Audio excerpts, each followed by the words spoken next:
And hello, Internet. Welcome to the Land Beyond the Mist.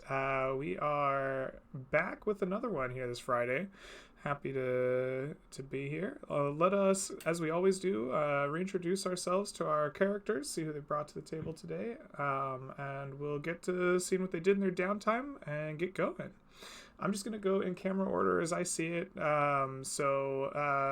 I'm going to make sure you take a big bite to eat before I call on you. And then you're up first. Mega, welcome to the Land Beyond the Mist. Swallow fast. How dare you? How dare you? Should I go ahead and go? Yes, please. Okay. Hello, everybody. My name is Mega in the Discord, Mega Mixer on Twitch. My character recently just got put in jail due to spreading around lycanthropy and trying to kill a guy who was one day away from retirement. Until I can either decide I don't want him anymore or he dies of dysentery in jail, I'll be playing a new character I'm bringing today. This is different from any other character I've had before. I've always been a fan of the variant human because of the free feet. But this time, I'm playing a gnome. Hopefully not a gnome with the name of McAwesome Sauce. He's not. His last name is actually something much cooler. Let me work on my jazz voice. Give me a second. Okay. There we go. Yeah, smooth jazz, smooth. The quiet storm. My name is Chill Gaius Vibe Maxer. I come from a long line of super chill people. Mostly those that vibed with the shrooms and the Underdark finger bees. Don't ask me about those. I went a different way. Bees? Don't ask me about the finger bees. We don't talk about those. I went a different way than those more nature-inclined people. I went under the tutelage of a most vibe-enriching, super chill forest cow dude. After a particularly chill, shroom-infused vibe sesh on the surface, I found myself experiencing the ultimate form of chill, paralysis, in some totally vibing eye patch dude's grove. After nursing me back to my chillest form, he asked me to go help his totally not chilled adopted lycanthrope son and give him the vibe check of a lifetime. Once I got here in the city of Ankum, I found out that he went missing traveling to some mountain cave to the north of the city. And he left clues in his self-inserted dryad and witch-themed novel. He called it a harem isekai, whatever that means. It sounds super intense. He mentioned possibly traveling to some grand library to the far north to chill out some wacky witch's soul. After I'm done with that, then I'll go collect his possibly forever chilled form from that mountain cave. That's it. All right. Well, welcome to the table, Chill Gaius. What was it? McVibes? Just call me Chill Guy. Chill Guy. That's my friends call me. Yeah. All right. Happy to have such a colorful character in the cast.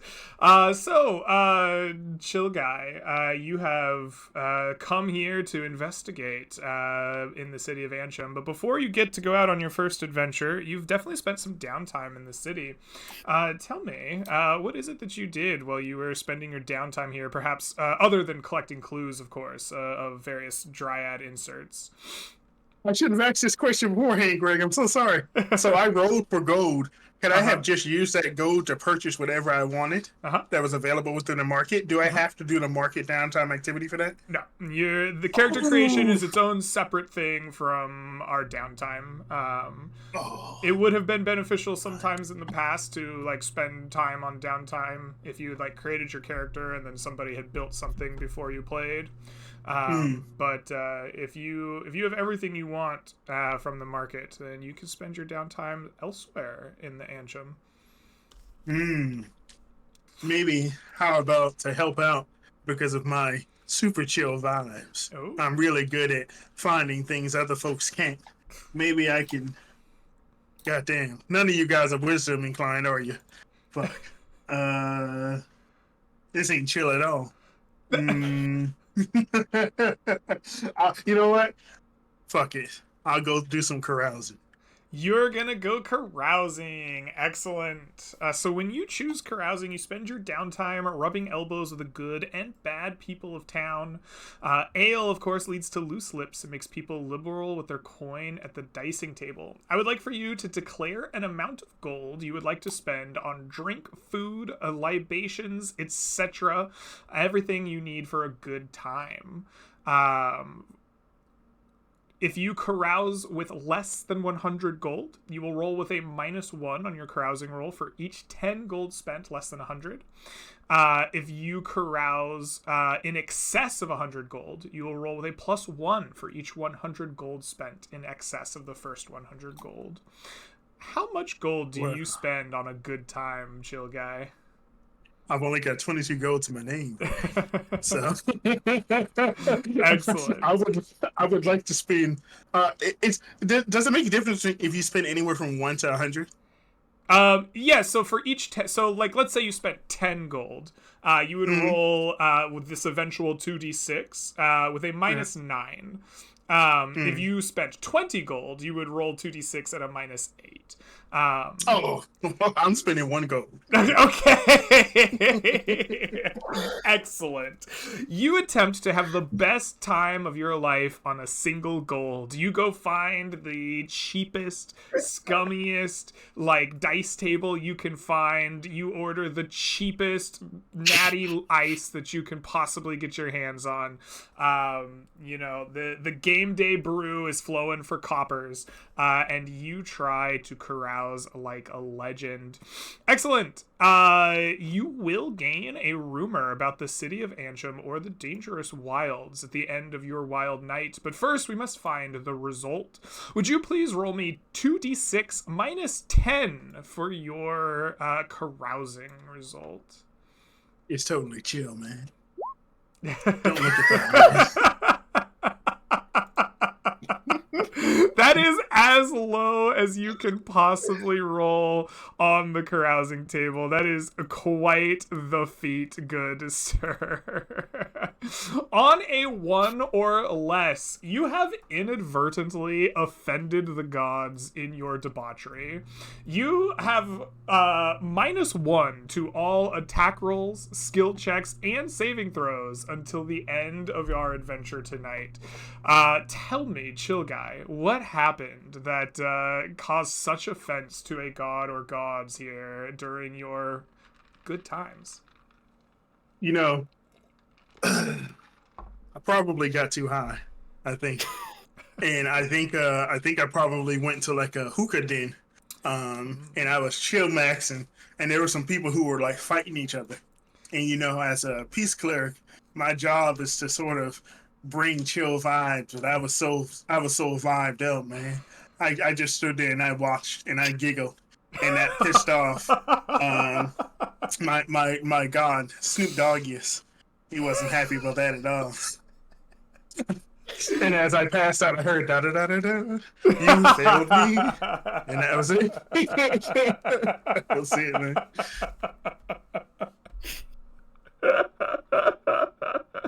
All right. Well, with the hymn of your god blaring through southern LA, you will have a -1 to your skill rolls, skill checks, tackles, and saving throws this session, but you will also have gained a rumor. Let us see what rumor we might find that would be of use to you here in Antrim. I think that you will hear rumor of discoveries yet made. The city of Antrim has been thrust into conflict with these rust monsters for some time. They have unusual effects and changes, and you hear a rumor that adventurers have come back from the Rust Hills and have found their source, a colony of some sort in a hill or set of hills that looks suspiciously like wimpled women. you will find that if we go to our map here, the rumors originate in the northern portion of these hills at the foot of a mountain, right there or so, in the foothills. Oh, right here? Yeah, about there. Or at least that's what the reports say. Ooh, point of interest. Can somebody put that there for me? Yes, sir. Alrighty, thank you. With this That's totally not chill, knowledge man. ringing in your ears alongside your deity's hymnal, you will make your way to... Why is my keyboard just dead? That might be interesting for our session.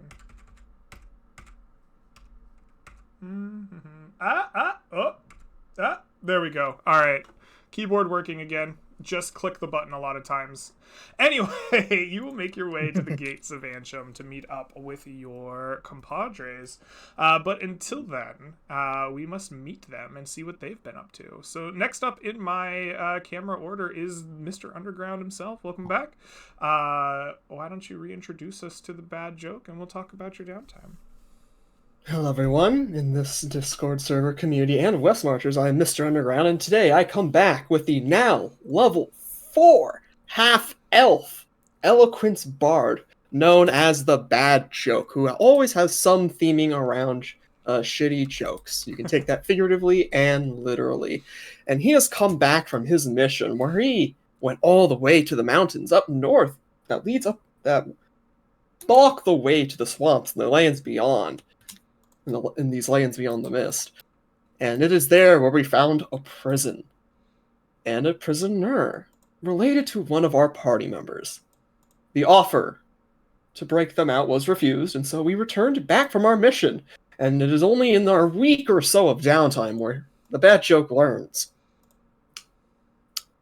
They're gone. Oh well, and so he spends his time with coin in his pocket, spending his wealth by going to the market, buying an ever so important mount, and not just any mount, a riding horse, with proper fancy decorations fit for any carnival. Perfect. And also, his tricolor hat, or tri-pointed hat with each thing with a bell, is now 4.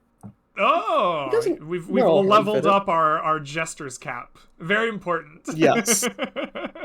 Yes. And so, after buying all these things, he'll make way to the front of his gate, and he will recant his invitation to anyone that comes.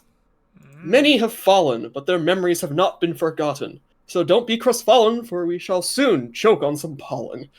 Now we ride to the bridge, where we must first cross many a ridge. The foes we shall face are just a few, a smidge, and it is at them where we shall throw our squidge.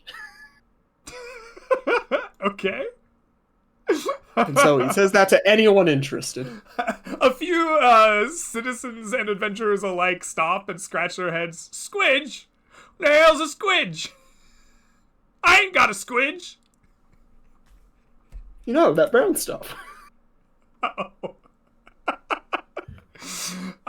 Very good. I'm going to ask, as I do anyone who buys a brand new mount, what do you name said riding horse, or do you forego naming this creature that will carry your burdens out in the wilds? Molly. Molly. As sad as possible. It has like an umlaut or something to denote sadness. Greg, I'm sorry, I forgot. I have 2 mounts too. Oh, in your purchases, you had 2 mounts. Did you name your 2 mounts, and what are they? Yeah, I've got one hell of an ass that's trailing behind me, and my super chill. He's got braided up Mastiff. My Mastiff wears a little bowler cap. His name's Jazzy J. Distinct from the DJ Jazzy Jeff, because no copyright. And then the ass carrying my load behind me. His name's Smooth Sam. You can tell by how smooth he walks. It's slow, but It's very elegant. Chill guy, are you the like chill prince? Is this Jazzy J and the chill prince? No relation. Okay. My good sir, what have you been doing to that dog? It's okay. He searched chill, far man. and wide for a mastiff that had like tight coiled hair that is good for braids, right? Like this. Yeah. It's chill, man. Very good. You spend your time in the market buying your extra quad-horned hat, Molly, as well as the accoutrement necessary, and you will meet up with Chill Guy at the gates, along with someone else. Next up in my camera order is Soul. Welcome back to the Miss. Go ahead and regale us with the tales of your new character. Yeah, so I'm bringing a paladin, a dwarven paladin, into the Miss, and this guy is here looking for his two idiot brothers who ran away from their duties and made him become the next king. And his mom stated that he is not allowed to get crowned until his two brothers return home, either alive or dead. So he's out here doing this rescue mission, not knowing where they're at, hates everybody, super upset, has two very upset, not guards, but like butlers with him that he's going to try to boss around, even though they don't exist on battle maps, because they're just... Maybe they're figments of his imagination. Who knows? And I think he has to work a little bit. I was going to go carousing, but someone already beat me to it. So, well, I mean, just because he was having a good time with the Natty Lights doesn't mean you couldn't have a good time somewhere else. All right, Greg. How much of a good time can I have for 2 copper pieces? You can roll it -10. All right. Okay. All right. I got you. All right, Oh, you you would could. like to go to work, 12. you said, then, right? What do you do for work around the city of Antrim? I have a smith's tools proficiency, so I think he goes to work at the weaponsmith. Absolutely. You spend your days laboring with the weaponsmith, building the various arms and armaments that have been custom ordered by the many adventurers of the city. Excellent. You pounding away at the hammer will eventually get paid before you head off for the week. Go ahead and roll me D10 gold for each character level that you have. At this point, I believe that is just one. And we will see how good of a job you've done. I don't think he's very good at being a smith, 3 gold. apparently. Perhaps you have yet to learn the specifications of working with these particular weapons. Of course, these are not dwarven tools, all of them. These inferior human. Maybe the problem is that everything here is sized for a human, It's just a little and he's a big. dwarf, so he's like 2 feet short. And he's just like reaching up to like hammer and stuff, and he's like, "How the hell do you guys do this?" We'll investigate getting a milk crate for you, but with 3 gold in your pocket, you will be able to head out and meet up with your friends for the adventure. Which brings us to our final party member, last but certainly not least. Vessel, welcome back. Always glad to have you. Why don't you reintroduce us to our boy Clarence, and we'll talk about what you do in your downtime. Yep, I am playing as Clarence, the half-elf book boy who loves to be a nerd and learn things. And he has been having a great time going out and learning all the stuff in the Mist because it's crazy. But also, he's been getting bopped really hard by lots of things at random times. And he's like, okay, this is bad. Like, I am supposed to be in the back. And for some reason, they put me in the front every time. And I go down almost every time we leave this place. I need defense. I need help. My book saved me last time. It said, "Get down, Mr. President. Get down." And it jumped in front, but that can't always happen. So this time, for his downtime, he's going to be learning about armor. And since he went to Chill Guy, Maximus, to get some armor done, and then it was trash. It was bad. It was like, can't use this. So he's like, I'll do it myself. Well, don't worry about it. So he goes to the tower and he figures out how to do mage armor for himself. Excellent. You spend your time in the enchanter study learning mage armor. Excellent. Tell me, is this something, a spell that you have in a scroll or book you are learning from, or are you purchasing the spell from the enchanter? So in great fashion, like all things are, there was a McAwesome sauce that lived here, and they didn't make it, as per their lineage, it seems to be. I heard there's hold on. I heard there's another awesome sauce somewhere around. Yeah, I Tell me did how the one too. works. I didn't even get to meet the last one. I mean, I saw him in the tower once, and then he left, and he didn't come back. So he's gonna learn from the book from his burned friend, well, burn using friend, eaten friend, and he's gonna cry a little bit, and flames come out of the book, and he's gonna get like some kind of fire armor that comes onto his body every so often. So in memory of the awesome in sauce. honor of Red Hot McAwesome sauce. Yeah. You learn Frank's armor, and everyone wants chicken wings when you cast it, but otherwise it's just like mage armor. And excellent. That will not cost you 50 gold, as you have the things that you need. You just spend your downtime writing, rewriting, understanding the formula, and getting it in your spellbook. It is yours, and you may have it. Excellent. After spending your downtime doing this and learning, you too will head out to the gates, where the four of you will finally meet up at the crack of dawn with Lord Victoria Hightower, who will hand out your 3 rations each, so that you may travel as far as you can. It seems you are destined for the bridge to the northeast. At the beginning of every day, you will gain 6 exploration points, as is, you know, the rules and whatnot. And our adventure begins as you step outside the city walls of Ansham, ready to brave the wilds of the mist. Tell me, who amongst you is going to act as our party leader for this first bit of our adventure? I would like to. Blessed Mountain. I forgot to tell you guys my name. An excellent ancient dwarfish name for a paladin. Has heard that there's an eating contest just outside of the city of Ansham, and he's going to try to take us there. So he's going one day east. All right. As all dwarves are, you are guided by your stomachs, traveling through the kind of familiar plains that are on the path towards a farming village you have set up. The river passes through this hex, meaning it will cost you 2 exploration points to move here, bringing us to a total of 4. The path is, I guess, unfamiliar to you, as you have not been here before, but familiar enough to those in the city that it's is easy to ford the river, find the correct paths as you wander through these grasslands. As you do so, would you please roll me a D100 on our encounter table and see if we will be having some, you know, fun times on the way. I hit a 35.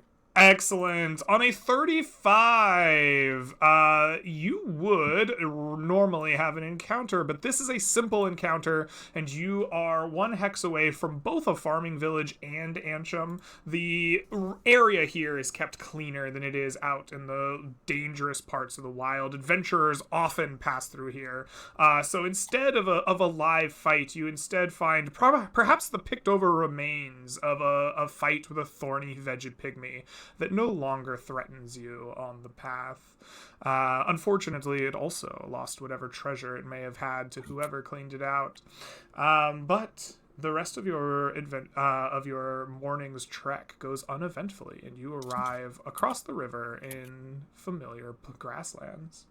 Tell me, who will lead us on the next portion of our day?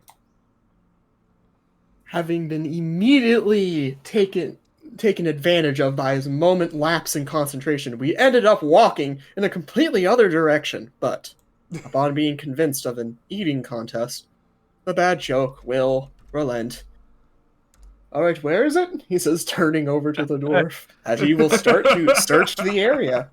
Alright, you will search the area for this eating contest. It has been described as a strange thing that happened here once and no one has seen since. But perhaps it will be back. As you search this hex for the theoried satyr, tell me, how is it that you go about doing this?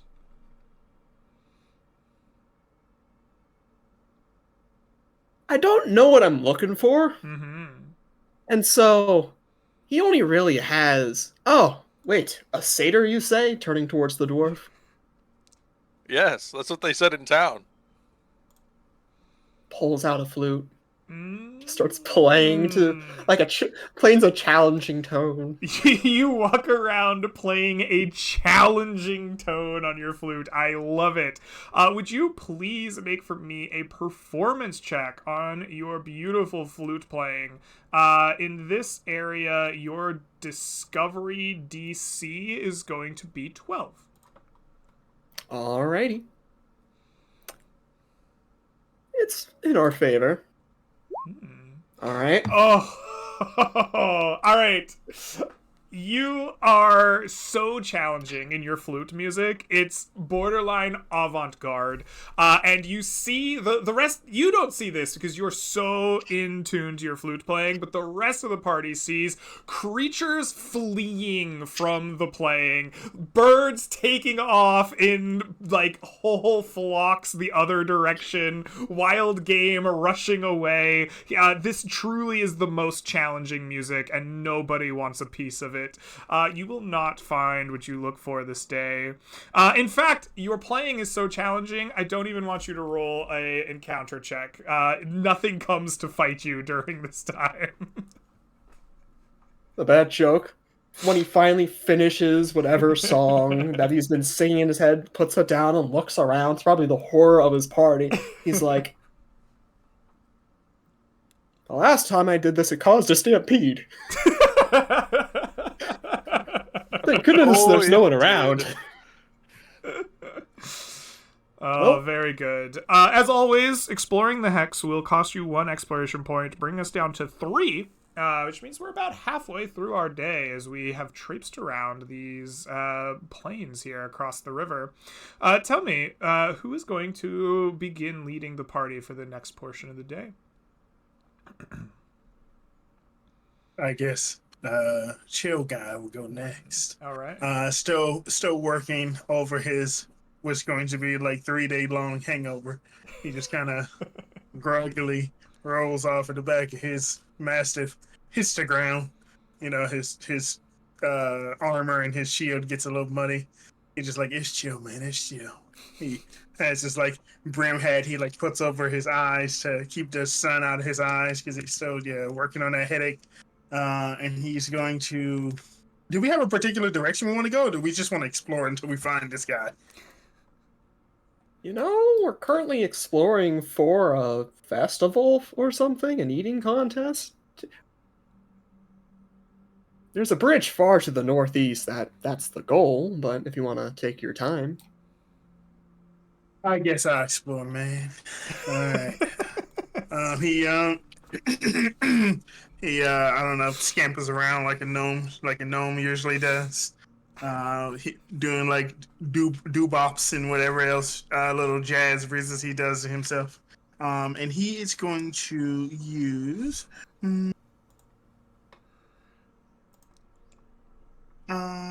he's just going to as much as he can with this hangover, just try to use his sight to see if he can find any signs of any satyr hooves, any large discarded piles of food, any dead adventurers with bloated bellies, anything like that. That's what he's looking out for. All right. You wipe away your red, bleary eyes and use them to the best as you can, searching through the grasslands for signs of hooves, and bloated bellies. If you would please make me a perception wisdom check, DC 12, as you lead the party in search of this the strange satyr. This ain't good, man. This ain't good at all. It's pretty good, actually. It's pretty good, actually. Yeah, 17. You have perhaps been the perfect person to find this satyr, because you know what? you are most in tune with the party at the moment. It was a bad party previously, but you know what? At the end of every bad party, there's the seed of a good one. And you are drawn to the satyr.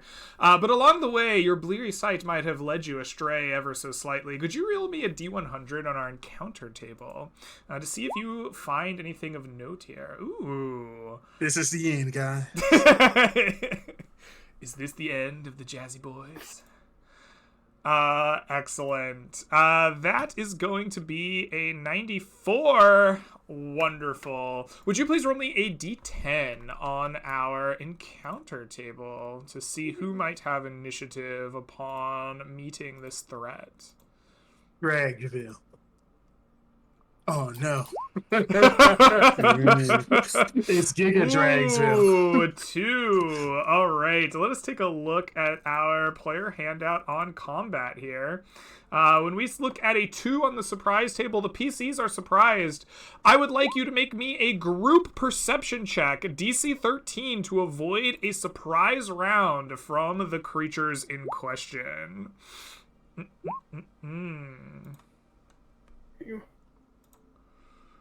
We have one of these.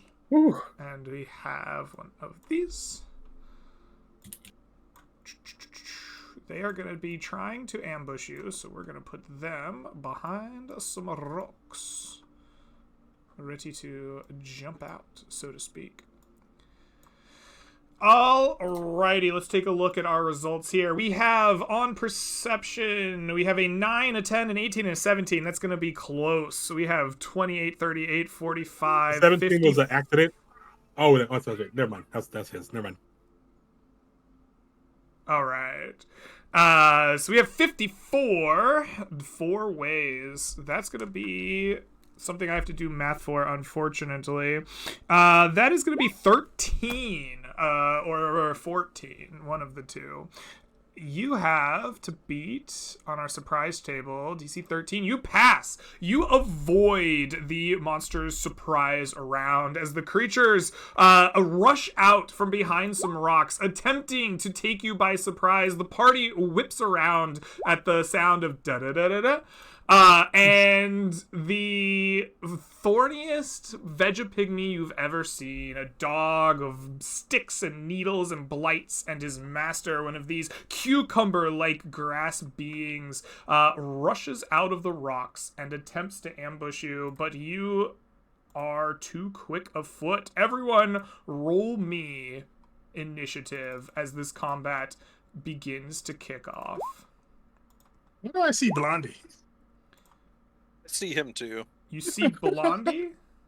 Yeah, I should be able to delete the token. Yeah, I was able to get rid of it, but I saw Blondie. Oh, I don't know. Was Blondie hiding on the plane somewhere? No, he wishes he could be free again. This is the the projection. But also, he's learning how to wash a monkish loincloth with a washboard now. It's like 5 strokes. 5 strokes. Oh, I need to click initiative now. If you Yes. would. Ooh. It was a Hey, spirit. that's pretty chill. It was the spirit, indeed.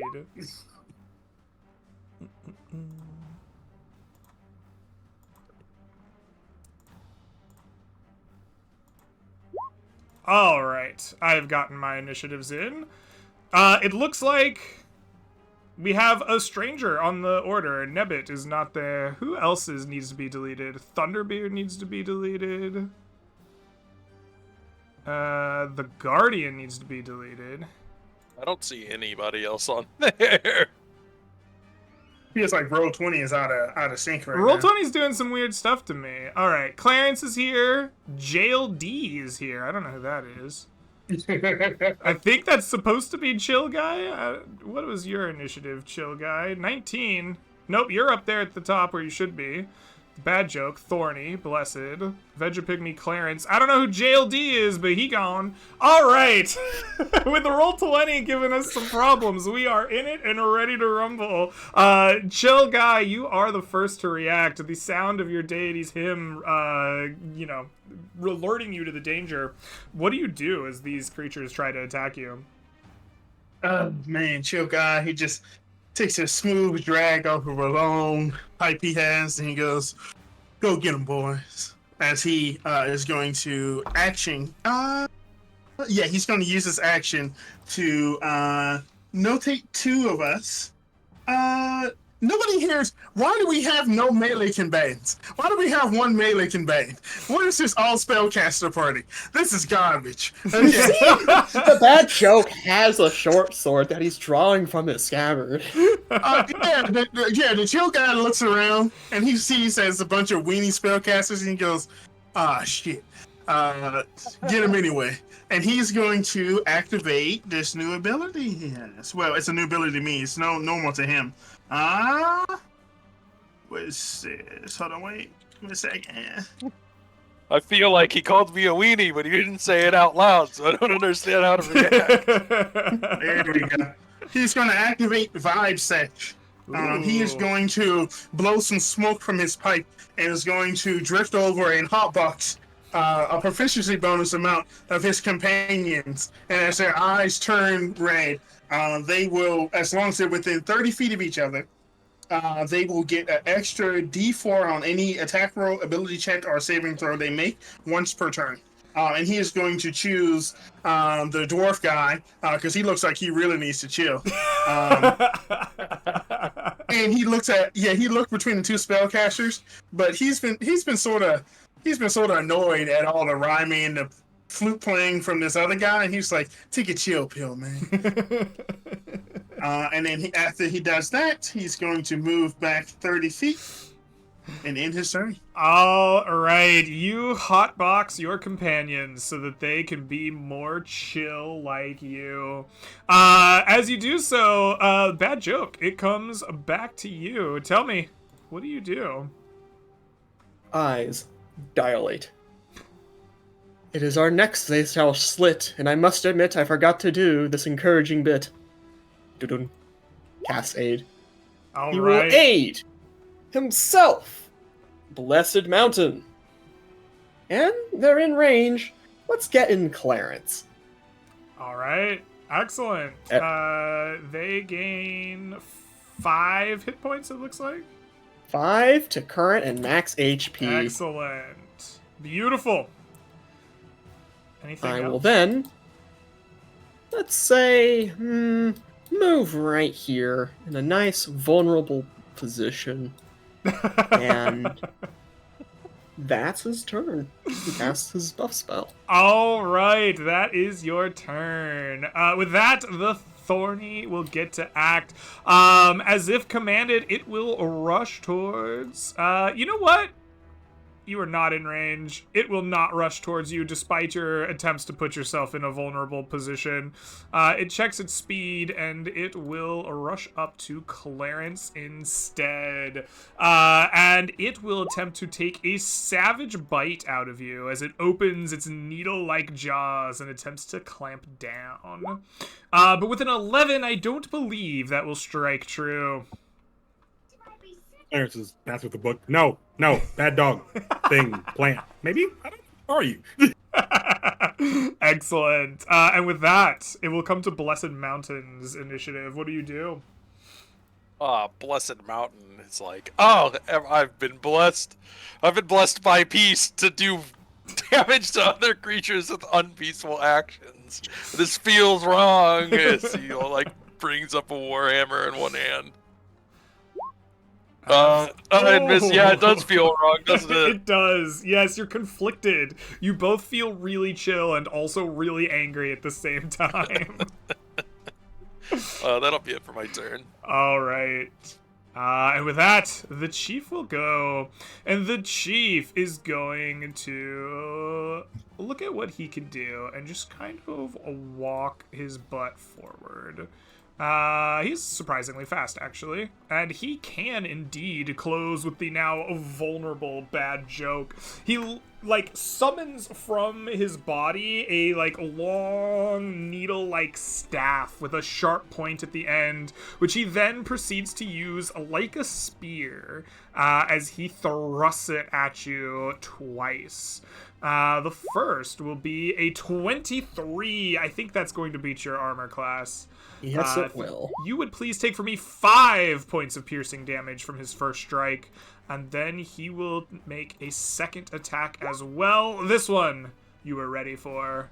Dip, duck, dodge, diving, and whatever else away from it. Clarence finally comes to you in the initiative. You beat this dog-like thing off with a book. Now, what do you do? Clarence sees the bad joke in a tough spot, and he'll look at the big veggie pygmy chief and like, I don't know if that's a good idea. And then he'll cast levitate on it and try to pick him up. Very cool. All right, you attempt to pick him up. He makes, is that a Constitution or a Wisdom? It's a Constitution save. Which he will fail. Your levitation magic takes effect as this creature is bound by it and lifted into the air. Excellent. Move him up 20 feet, and we're like, I hope we can handle this thing on our own. But all right. I'm like, guys, get the dog first. Dog plant thing. I'll write about this later. Don't worry about it. Figure it out. I think I'm done because I don't want to move. All right, you are done. Chill guy, you're chill guying it out down here at the bottom as you see the Vegapygmy chief just begin floating up in the air above you. What do you do? I nod as I can really vibe with a good float sesh, you know? Sometimes you feel like you're floating on clouds sometimes, you know? And that inspires Chill Guy. He takes a very, very, like, slight, very slow walk forward, sits on this rock, takes a long smoke from his pipe, and he goes, that dog needs to chill, man. And as he blows up the smoke, he blows the smoke out in front of him, and it sort of evaporates in the ether, but right on top of the dog is like one of the biggest, like vape clouds you've ever seen. As he's going to cast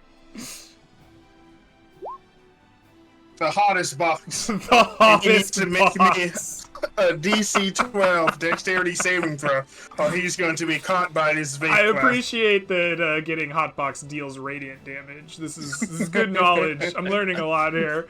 It's a heavenly hotbox, man. Thorny is going to fail as your giant bomb cloud is going to deal 1 point of damage to it. As I see the veggie pygmy's little vegetable eyes get more pink, I just nod and I sit on my rock and take a puff. And end my turn. Excellent.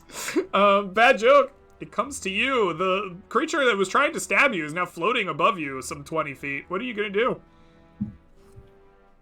Priorities. Calmly walking over, slightly swaying left to right, he pulls out his short sword and just slowly stabs it into the chest of this Vegapygmy dog plant thing.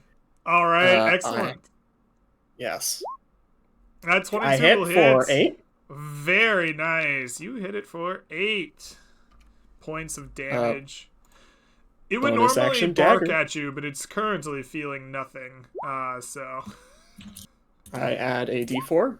11 to hit. an 11 to hit is not enough, unfortunately. It seems your movements are just a little more sluggish than you expect with your dagger. You're unable to strike true. That's my turn. All right, that is your turn. Which will bring us to the bad dog itself.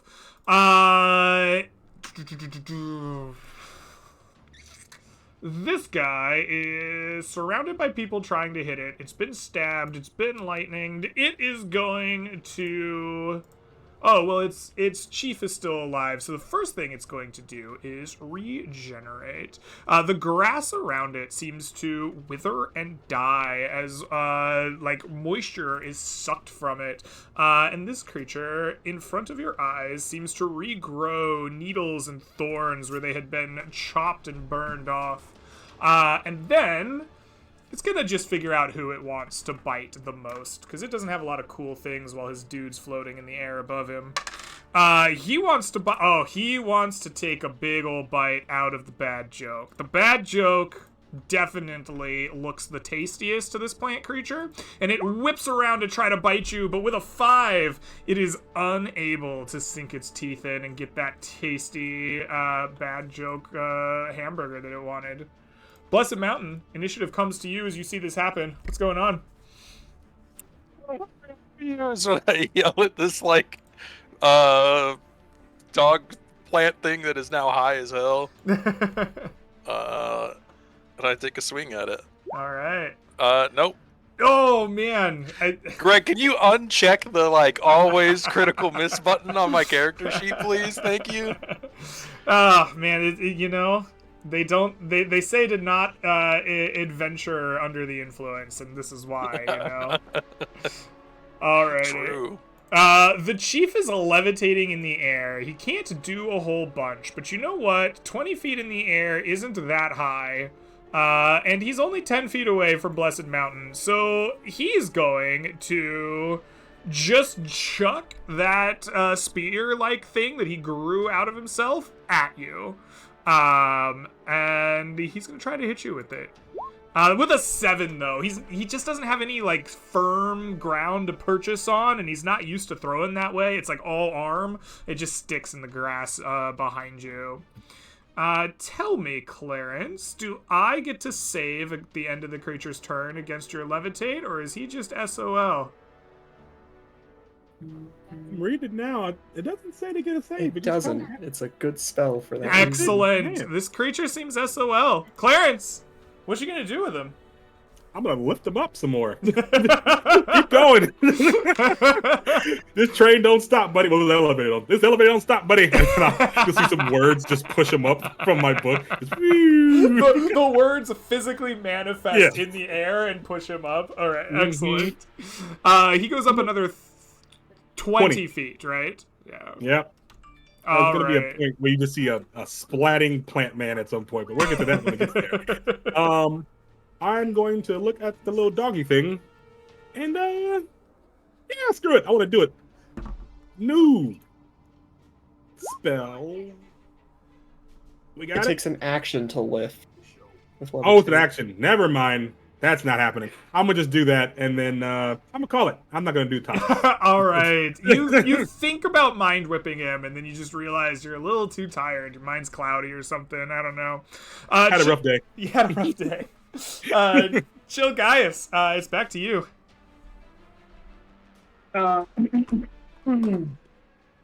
He looks at his companions fighting this dog, and he's like, "Ain't nothing chill about this, man. You guys need to stop missing and start hitting."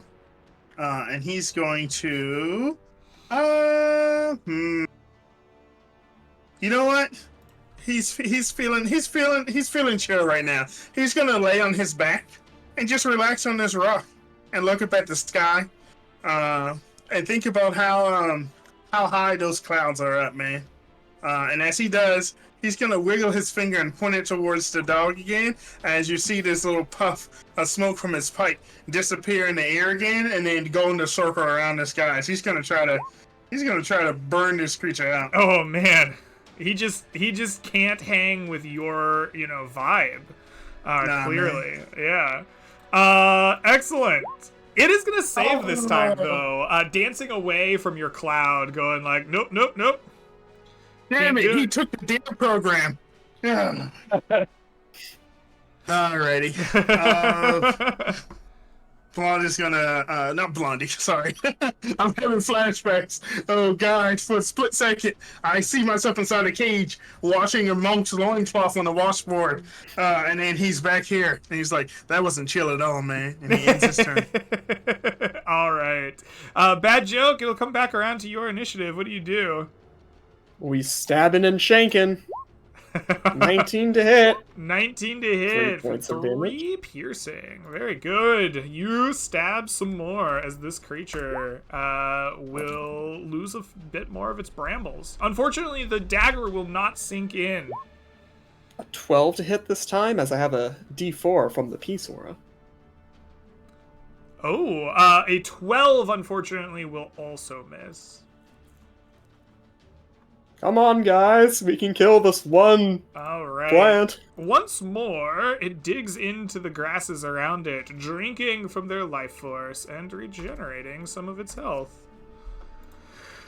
Which it will then decide to be really sad because it can't use its cool thing and it's just gonna have to bite somebody. It's, you know what? We already determined that it wanted to bite the bad joke before, so it's gonna do the same again, attempting to chomp down on you. Does a 19 clear your armor's class? Yes. Excellent. Please take for me 11 points of piercing damage this time as it sinks its thorny teeth into you. All right. Blessed Mountain, it comes back around to you. What will you do? That's a lot of damage as I continue to miss. Oh my god, I actually hit something! Yeah.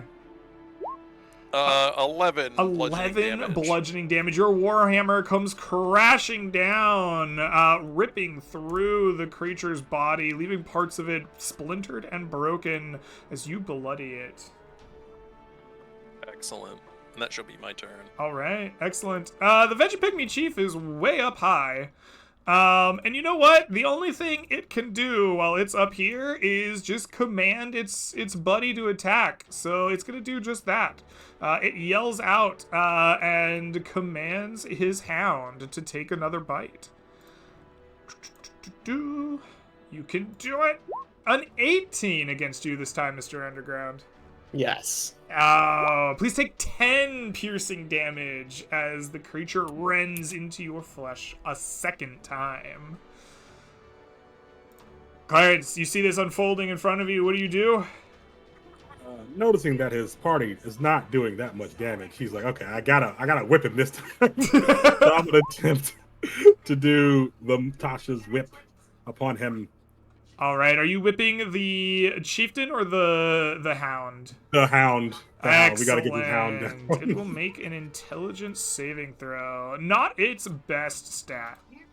It will fail the save, taking another 9 points of damage, which is not enough to kill it outright. But bring it to death's door, you do. Cool. And now that it's been whipped thoroughly, it cannot take reactions. It can only move, bonus action, or action, but it can't. You got to only choose one of the three. So with that, I'm gonna back up. Ah, very smart. As it's recovering from its thorough whipping, it will let you go without taking its reaction. Because it can't. All right, that's going to end my turn. All right, chill guy. What do you do on that rock, man? Another puff of smoke in the sky. Second verse, same as the first. You hear a little da da da da da. Yes.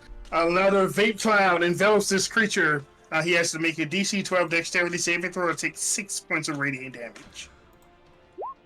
Oh, No! you hear the dog like thing bark back to you, and it almost sounds like D-O-double-G as it dances away from the cloud. For the first time, you see Chill Guy actually start to frown. He's like, he knows the truth. And as a bonus action, I'll lay back down on the rock and end my turn. Excellent. Bad joke. It comes to you. What do you do? Bad joke, now bleeding from severe perforations on his body. Shakes his head. Stab. Just rejectedly. I guess I gotta stab him. Go ahead and roll that d4. Hey, you hit him. 16. 4. 5 points of piercing damage, which will bring him to 0. And then with a bonus action, because I know these things have a somewhat weird constitution, I want to like stab inwards and try and like shunt at its core to see if I can get a more killing blow, if you allow. All right. I would like for you to give me an intelligence check. Intelligence in nature, I suppose, to try to find its vital point as you stab it with your dagger. Oh my goodness! Tell me, what is this thing's vital point that prevents it from regenerating? What do you do to like ensure that it does not come back? It is probably some like clump of clay, something that that always holds together, because this clump of clay might be like the source of ground where the Vegapygmy chief came from or holds land to. We don't know the specifics, but it's some natural piece of earth that is magically enchanted that he just cuts straight through with his dagger. Absolutely. You cut straight through this lump of clay, and the creature dies. Wonderful. Just walks away. That's my turn. Excellent. I'm done here. Thorny can't go. Blessed Mountain, what do you do? Blessed Mountain whips out his trusty sling and prepares to miss horribly. All right. Yep. Ooh. Yep. All right. Yep. You find that when it's floating 40 feet in the air and is trigonometrically like, I don't know, 65 and a half feet from you, you're like, damn, this sling just doesn't go as far as I thought it did. Like shoots, he's like, ha! And it like goes backwards and almost hits someone else in the back of the head. And he's like, that's not supposed to happen. This was have a hole in it or something. All right. Sadly, you have neutralized my Vegapygmy chief fairly well. As it's too far away from you to do anything, and you've killed its hound, and it's not on the ground. So he's just gonna take the dodge action as best he can, I guess. Clarence, what do you do to him? I mean, I was gonna say, start taking pot shot, boys. It's shooting time, and just start blowing them up constantly. Because I realize you can actually drop them with levitate. They slowly. You can drop down. concentration. You could just end concentration on the spell if you wanted. And they'll just. They don't just fall though, right? They have to. They slowly. Yeah, the spell has to be dispelled for them to fall. Okay. Because when the spell ends, they float down. That's Featherfall, I think. Yeah, when it ends. Target gently floats to the ground, kind of like Featherfall, but. All right, then I guess we just take pot shots. It does say that the target floats gently to the ground. I have definitely given people falling damage for that before in the past. All right, well, Clarence knows more about the universe than this weird voice in the sky, and decides to just take pot shots at him instead.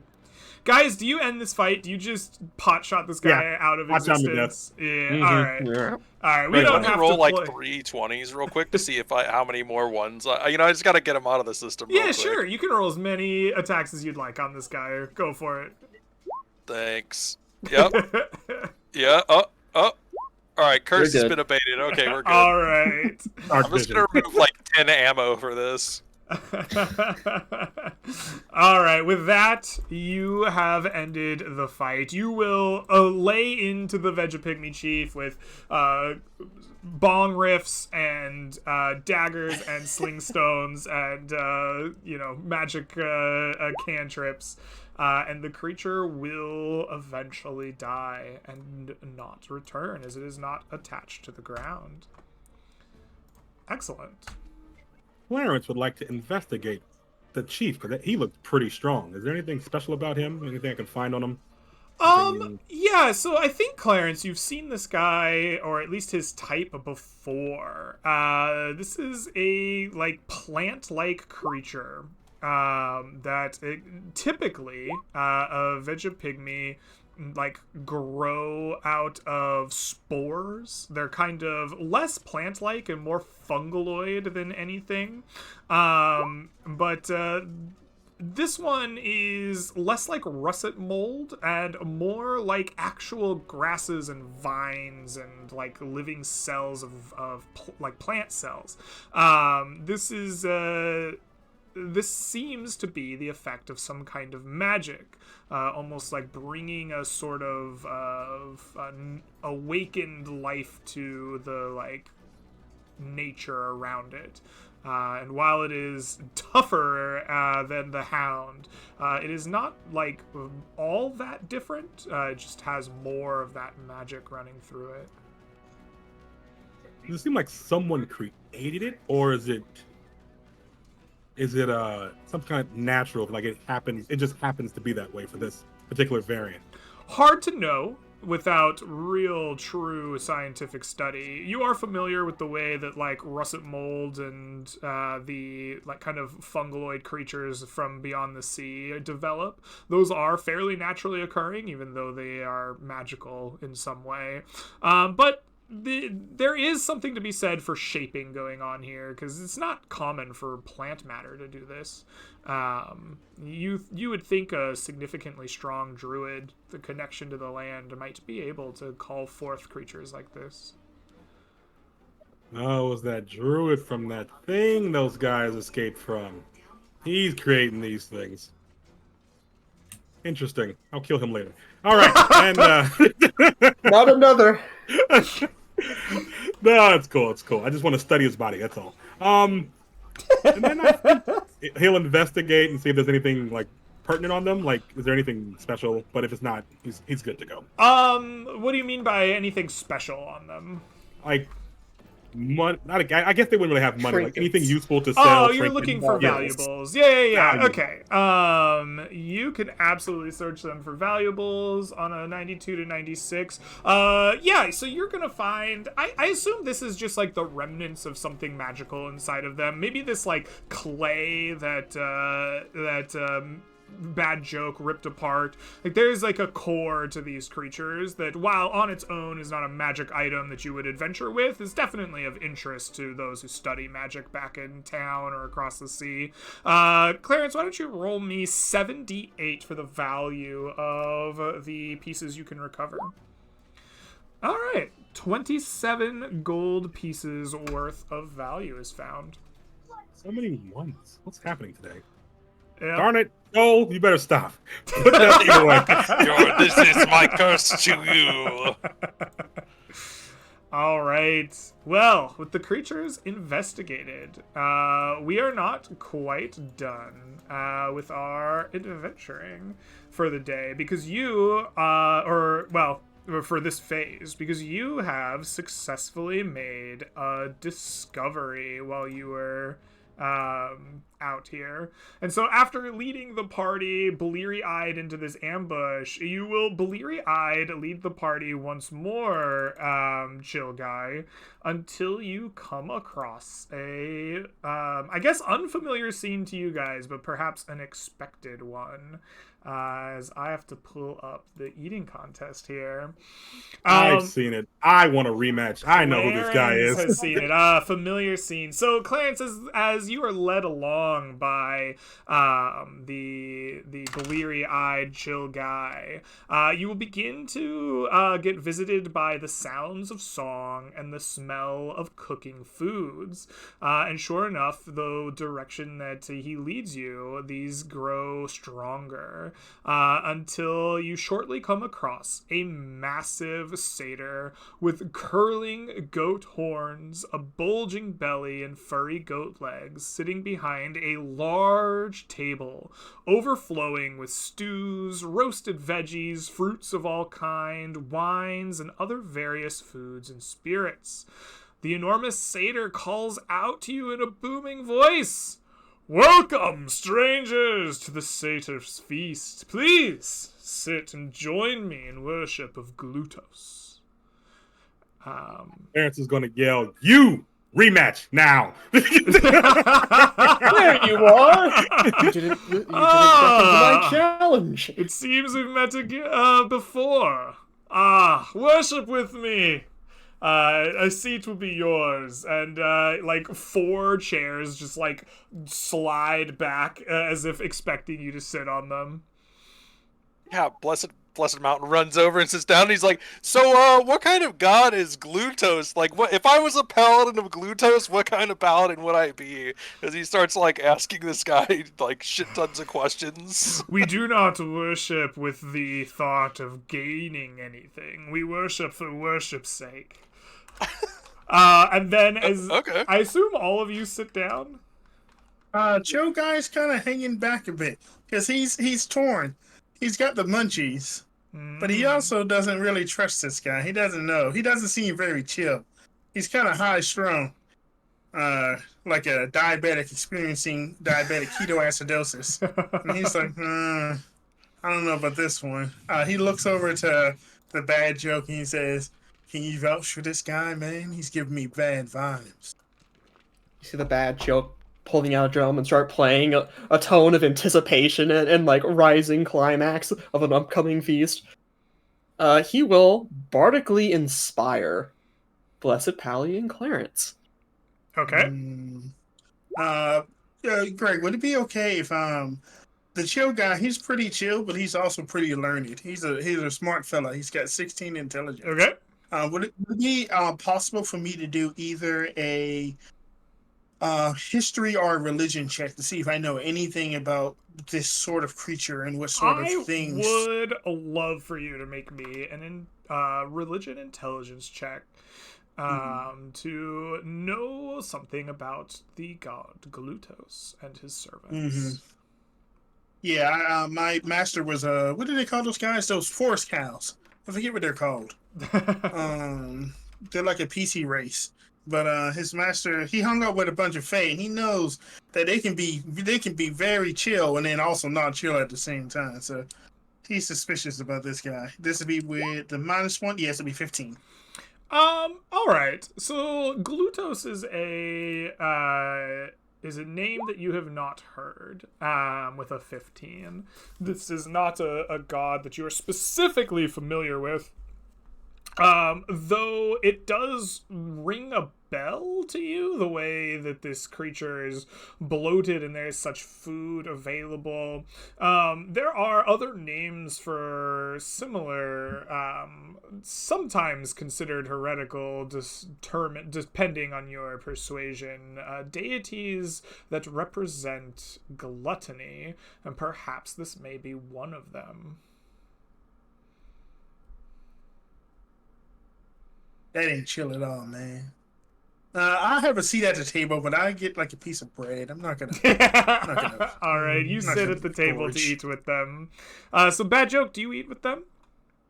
The bad joke does not. He's providing the audio entertainment for this wonderful chow down. All right, you begin to give audio entertainment along with the sounds of other accompanying music as the satyr waves their hands and a team of harps resume playing the music that you heard coming up in joining with your own.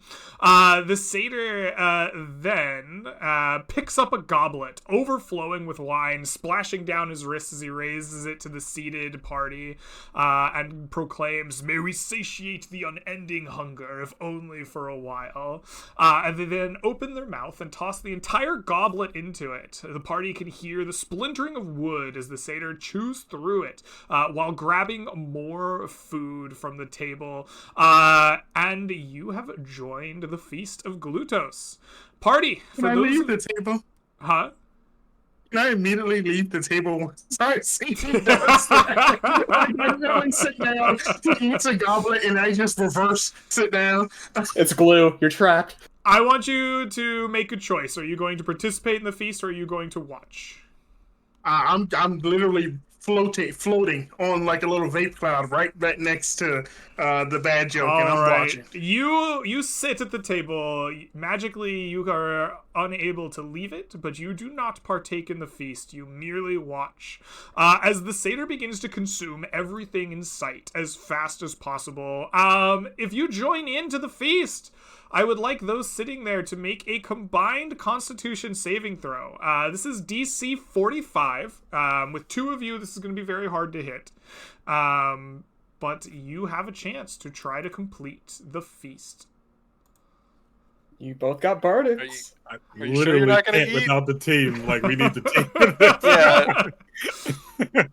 I mean, you can. I don't want to give you a spoiler alert, but I have one to my con, bro.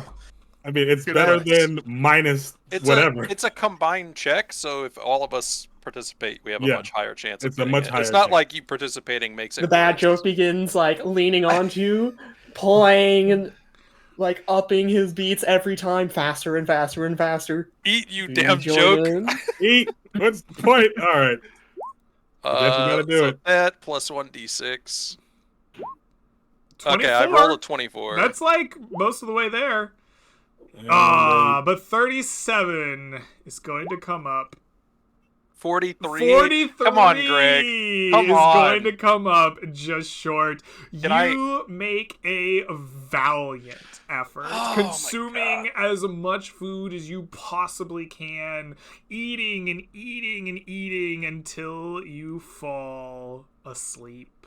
Completely and utterly, the magic of the feast just rolling over you. The two watchers watch perhaps in horror as after their party sleeps, the creature begins to eat everything. They eat the entire feast, tableware, garnish, and all in front of them. This lasts for an excessively long time as the feast is truly enormous. And when it ends, the satyr pats its belly and stands, looking disappointedly at the two of you, saying, "Your refusal to worship Glutos with me has marked you. May you know the gnawing hunger." And he vanishes as if he were never there at all, leaving you two standing above your sleeping party members. Each party member that watched is now marked with gnawing hunger. While you are afflicted with gnawing hunger, it requires double rations in order to benefit from them. So each night, you must eat twice as many rations as you normally would. Are you proud of yourself, Chill Gaius? Wait. So the people who didn't participate are hungry? Yes. Oh, I It thought is I Yes. could deep seated avoid. inside of you, and it gnaws and I know. churns. I now have a bone to pick with a satyr because of you. Look what you've made me do. It won't be fun. Oh, Well, In that sounds fact, like you a sat down on the table. How Yeah, dare but you? then did you he say ate a you have goblin, bad blood man. now? That's that's weird, man. You don't eat goblets. All right, walks on over. Begins just rudely slapping the unconscious people. Wake up! Wake up! You can eventually wake them up. They are deeply magically asleep, and it takes a lot of slaps and perhaps some rude words, but you will eventually pull them from their slumber. The two of you who are asleep, the magic of the feast has affected you as well. Any wounds or exhaustion that you had are healed and gone. You have full HP, and you are satiated. You have all of your resources returned to you as if you'd taken a full rest. However, you also are missing all of your rations, as they too were consumed by the satyr in the feast. No. My biscuits. Well, we're low on food. In fact, we won't have enough food. I am now starving. I wonder why. Looks on rudely. All these vibes are real bad around here, man. I can't believe you would harsh that poor satyr's vibe. All he wanted to do is chill and eat food with you, man. He vored a goblet, man. Clarence kind of wakes up. I don't understand. Why would you guys look for him if you didn't want to participate? Just roll me down the hill, man. I don't know if I can walk very far. I'm so full. I didn't know he'd be so rude to someone who was watching, providing entertainment. I'm gonna have very stark words with him if I ever meet them again. You said you wanted to feast. He wanted to party. That was the whole point. I did not say I wanted to feast. How dare you put words in my mouth? Now we need to find food to put it in our mouths. Yes. All right. Guess I'm last on this. You are the Crazy next to leave the thing. party. After all of this has gone down, you still have 3 exploration points for the day. What would you like to do with them, Clarence? I'm considering just looking for food, honestly, because That's this is reasonable. bad. I'm just gonna, I'm gonna look around. I'm gonna look at nature. I'm like, all right, we ate everything in the nearby vicinity. What else can we get? There's just I a don't know. crater in like the 100 feet around you. Everything has Yeah, been just consumed. Grass is gone. The trees, you see a half like a squirrel's tail somewhere. Like, ah, gosh, I need that. All right. Like a squirrel stash of nuts got dug up and they've been eaten too. Yeah. It was really All good. right. You are going to scavenge. Scavenging will cost you 1 exploration point, bring us down to 2 for the day. I would like for you to describe to me, Clarence, how you go about finding and scavenging this food and water for the party. I guess maybe he's been through here a few times, so he kind of knows the area. He remembers where like food was, like what edible plants are nearby that we could ration. We're near the water, so he knows where the fish are and they're going upstream and stuff like that. Remember, he caught rocks from here or stone from here once, so he's trying to get everything he can that like we can just start packing like fish jerky, salmon jerky, and and nuts and eat edible Excellent. fungus. It's not going to be great, but it's going to be something, darn it. 'cause he You remembers where- use your knowledge of having been here before to scavenge up things, go fish, find the fishing holes. I would love for you to give me a survival wisdom check, please, Clarence. Your DC in this area is going to be a 12.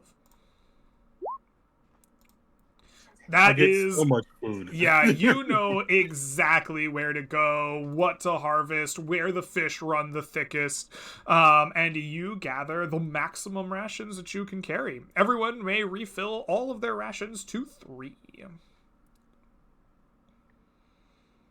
All right, let's get out of here. We have a bridge to go to. We wasted enough time. Indeed, you do. There is still 2 exploration points left to be used in this day. Would you like to head on out and lead the party? We go north 1 tile.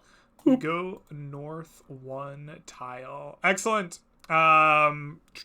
There is a river in this hex too, so this is going to cost you 2 hexes total movement. Bring us down to the end of our day. You travel northward, leaving behind this crater of a feast that you've left, and skirting past the village to the east, following the river northward. As you do, the grasslands are familiar and easy, and you have a relatively simple time going. But I would love for you to roll me a D100 to see if there is an unusual encounter along the way. 70. A 70 could well do it. All right. Let us take a look at our encounter table for 70. 70 to 72 is indeed an encounter. Would you please roll me a D10 to see who has the initiative in this? Oh my goodness, what a roll! That is a Always. 10. Beautiful. So, Mr. Bad Joke. On a 10, the monsters are surprised. The PCs will get a full surprise round on these creatures. No checks, no nothing needed. And what you find are 2 large bears getting ready to hunker down for the night. What they are doing... Is it 2? Hold on. Brain checking. 70 to 72. Yeah, two large bears that are getting ready to hunker down in around some rocks in these plains for the evening. They do not recognize you and the party as you approach, and they seem otherwise occupied. Tell me, party, as I bring you to the encounter... There we go. What do you do as you find these creatures in your path? Bad Joke holds out a whistle, or not a whistle, the flute, with malicious intent. Hey man, those guys are just vibing. You don't want to hurt shit, Miller. All animals must die. He's not wrong. These animals are crazy. I've seen them. They have like runes and they're gonna attack you at random. It's not good. And he'll Greg, do these ones have runes? They do, yes. As you Oh. hear this, you will see on their fur the golden touched like runes tattooed on their flesh. I need to read them. We gotta do it. And he'll cast Mage Do Armor not- on himself real quick. Do not Alright. doubt my words, chill, man. Blessed Mountain runs to the side as far as his stubby little legs can go, I was and then he's shooting when we're gonna ready. hurl a sling bullet at the closest bear. All Mage right, Armor please. on, fire bolts are flying. All We right, gotta roll excellent. initiative first. No, we don't. This is a surprise round. Please, attack with advantage, please, on your sling bullet. A 19 will hit. All right, can I do 0 damage? I sure can. You cannot do 0 damage. You must do at least 1 on a hit. You strike it with your surprise attack for 1 point of damage. The bear's like, as it like scratches its side. Oh my! Clarence issues a firebolt as soon as your sling goes as well, also dealing a single point of damage. The bear thinks there is definitely something wrong now, but it's not sure what. The bad joke will unsettling the bear on the right.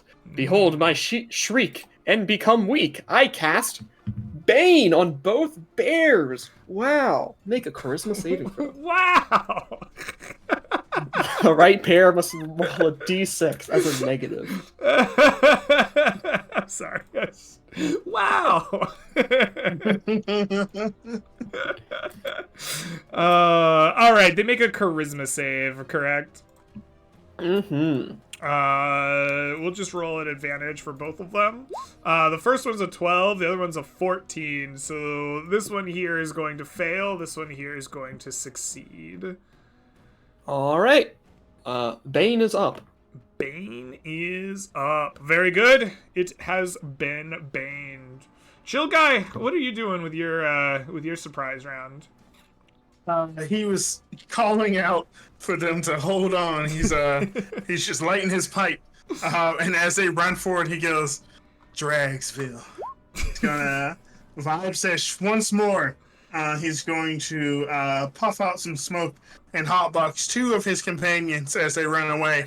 I don't know how the cloud is faster than they are. It's almost like a vicious monster, like something from The Thing, as the cloud like races over and basically subsumes inside of their body. It is going to go towards our paladin friend, Blessed Okay. Mountain. And then I think we are going to do to Clarence this time because I gave it to the bad joke last time. As long as you guys stay within 30 feet of each other, you will get an extra D4 to any attack roll, saving throw, or skill check for the next minute. Awesome. Nice. All right. With None of surprise. it. Oh. That'd be. Oh, I'll move because I do not want to be here. And I end my turn. All right. With surprise round over, everyone roll me initiative, please. Ooh, that's a good initiative for the Bears. It's the bears. Go Bears.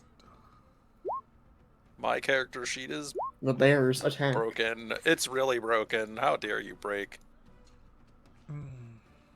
It made me roll a 2. It made you roll a 2. How dare it? All right. With that, the Bears will go. They finally figure out what's been stinging them, and it's no insect. It's people! And people must be hurt. So this bear is going to roll to see what rune it has, because I forgot to do that. Oh, okay, interesting.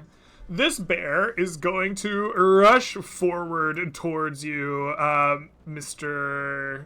Blessed Mountain, and it will attempt to bite and claw at you. Its first attack will be a 12 minus a d4. That's not gonna hit you. And then it will make a claw attack at you. Maybe. It's gonna think about it. It's at gonna least. think about it really It's hard. pondering with a paw. Yeah. Should I do it? That is a 24. Oh, that'll hit I think me, minus a even with the d4 minus is not 4. going to matter, yeah. Go ahead and take from me 11 points of slashing damage. And as you do so, would you please make me a Constitution saving throw? No, I don't want it. I don't want it. Oh, I did it. Let's go. You feel a fire run through your body where the claws scratch you, but you succeed and ward off whatever pain there may be. This one here is going to make a roll as well, so we don't have two of the same. Oh.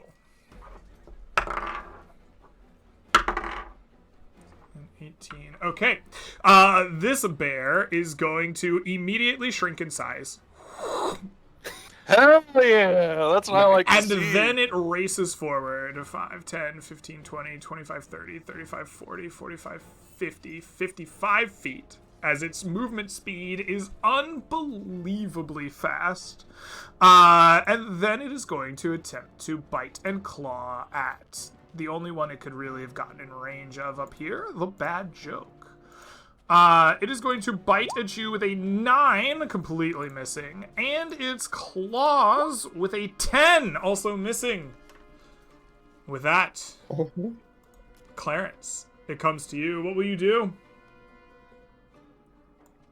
Words come out of the book as it begins to whip towards the one by the guy down there, the weird dwarf who's really mean. All right, you're doing psychic damage against this thing. That's cool. Yes, I am. Did it work? Oh, it didn't. I will roll the something, save comrade. here. Yeah. He's gonna make a charisma save. There we go. 12. It's gonna fail, and it's gonna take 12 psychic damage. When it takes psychic damage, I would love for you to make me a charisma saving throw yourself. A reflection. He's like, what is happening to me? I don't understand. Oh, when your mind touches this bear's, you feel fire race down your whole body.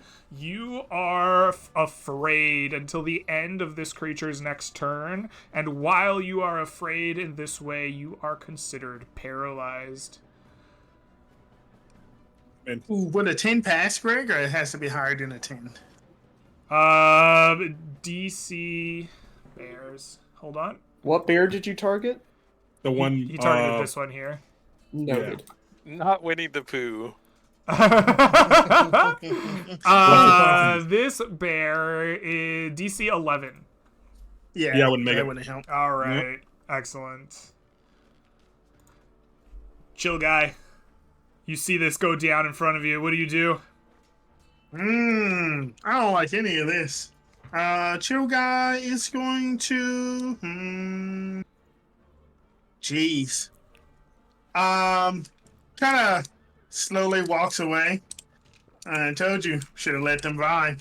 And as he does, he's gonna turn back and blow some smoke towards the one that's in front of the Blessed Mountain. And he is going to need to give me a DC 12 dexterity saving throw, please. Absolutely. He will fail. And take 2 points of radiant damage. Oh my goodness, he gets a bong ripped out of his mind. Somehow, this is enough to bloody him. Yeah, it makes sense. It happens to me sometimes. And I end my turn.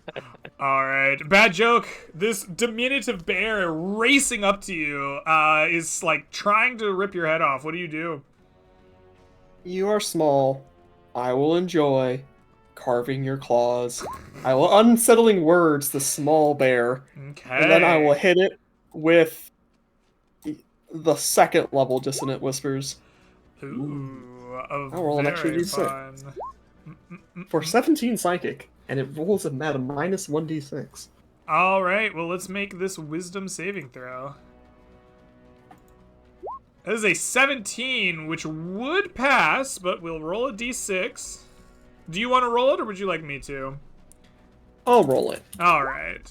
Oh, you're just so disconcerting with your words. And this creature will fail, taking 17 points of damage, which will be enough to bloody it outright. And then it's going to use its full movement to run away from you, which is very far. 5, 10, 15, 20, 25, 30, 35, 40, 45, 50, 55, 60. All right. I take a single step back. That is my action and my bonus. All right. Blessed Mountain, it comes back to you. What will you do? I tell the bear he should definitely kill the guy who's smoking behind him. As I try to swing my warhammer at it. All right. Oh, you critically hit it. I do. For 9 points of damage. Perfect. You know, I've been looking for that crit. And that will be my turn. All right. With that, the creatures will go.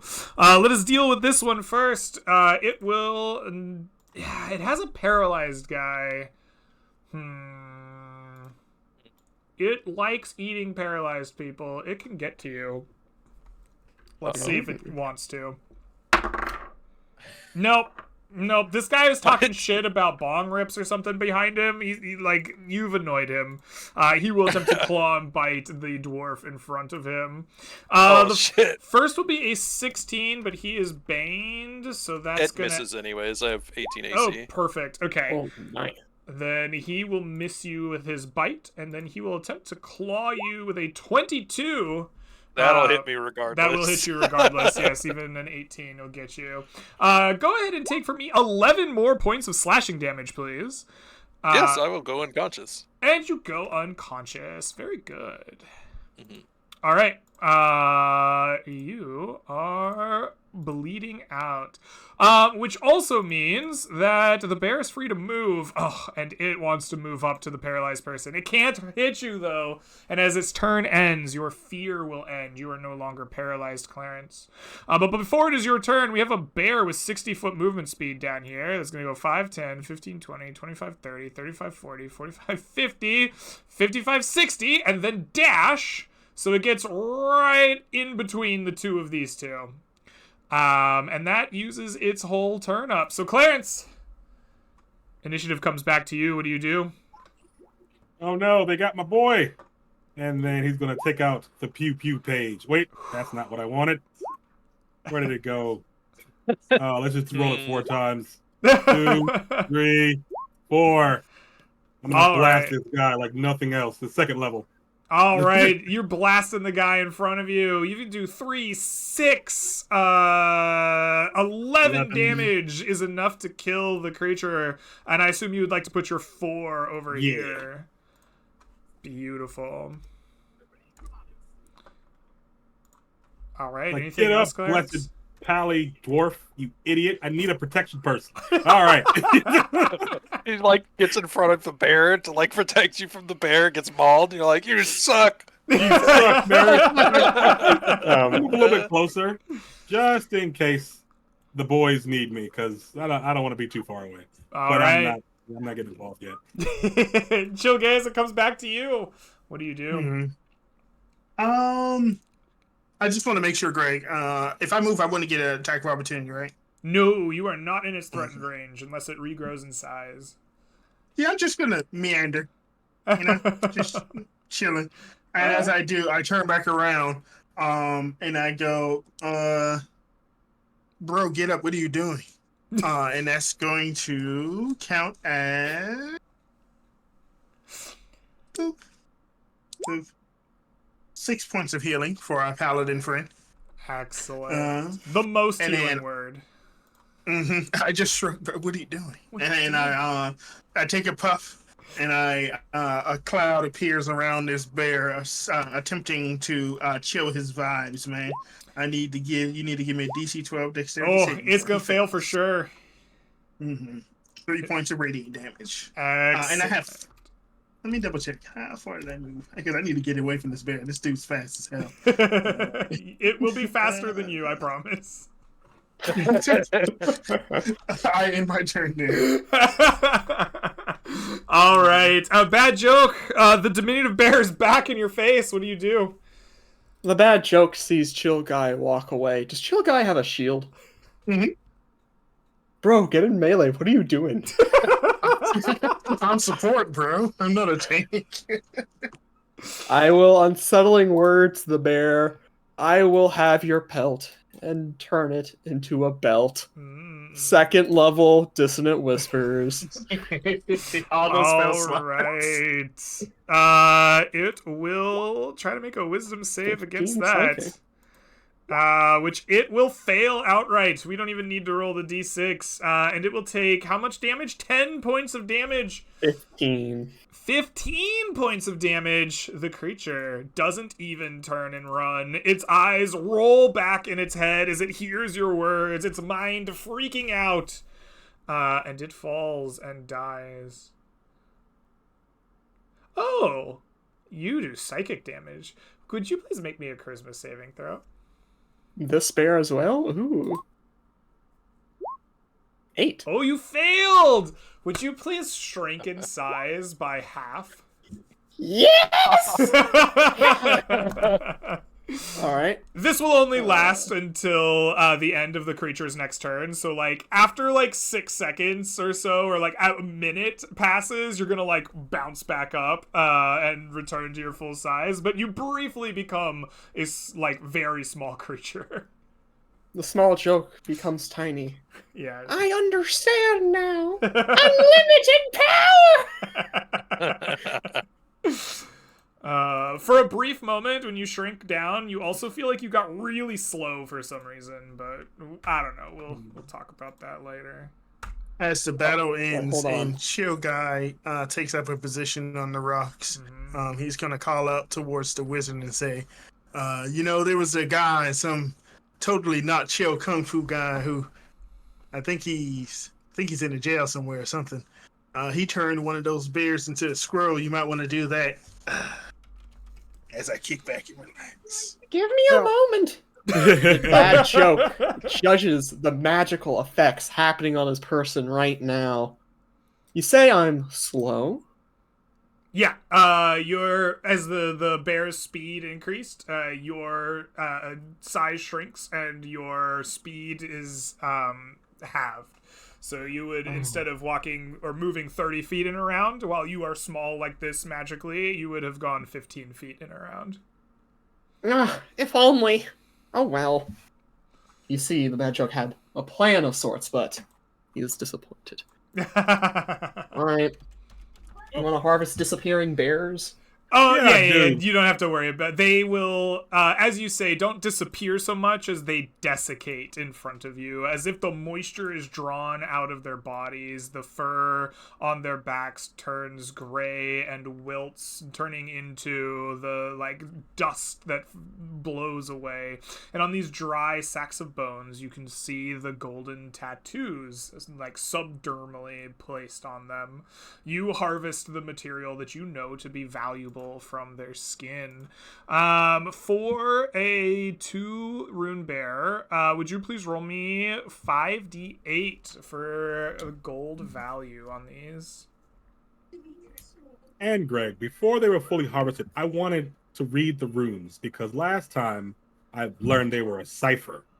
And Yes. the words I got from the last cipher were, let's see, intelligent or awakened. And I want to see if these have the same kind of thing, or are they somehow maybe tied to something else? I would love for you to give me a intelligence-based skill check here. I think religion or history is appropriate, and I will let you roll an advantage since you have successfully done this in the past. Done and done. Oh, yeah, you are getting really good at reading these, and while they're not truly words, you get the same type of understanding from them that you did before. The diminutive bear reads reduce or shrink, something along those lines, while the other one, the rune roughly would translate or be ciphered to something like terror or fear.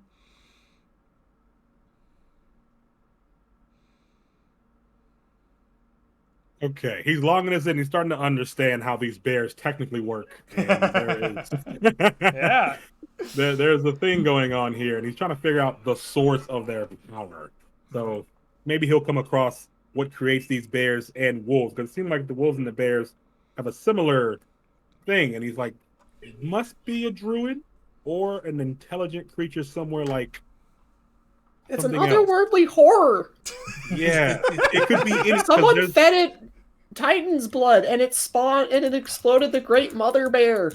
Well, that existed before though, and I was curious. But Clarence begins to just rot and jot down things and murmur to himself about the possible inclinations. Maybe he's thinking there are multiple powers at work within the mist, and each one kind of has a domain setting over this area, kind of doing what they will with the land, and that's why it's so cursed, because there's too many powers at will that will fight each other and do other things. But he can't. His conclusion, it can't be solidified yet until he finds more proof. He's writing down in his book, his other book.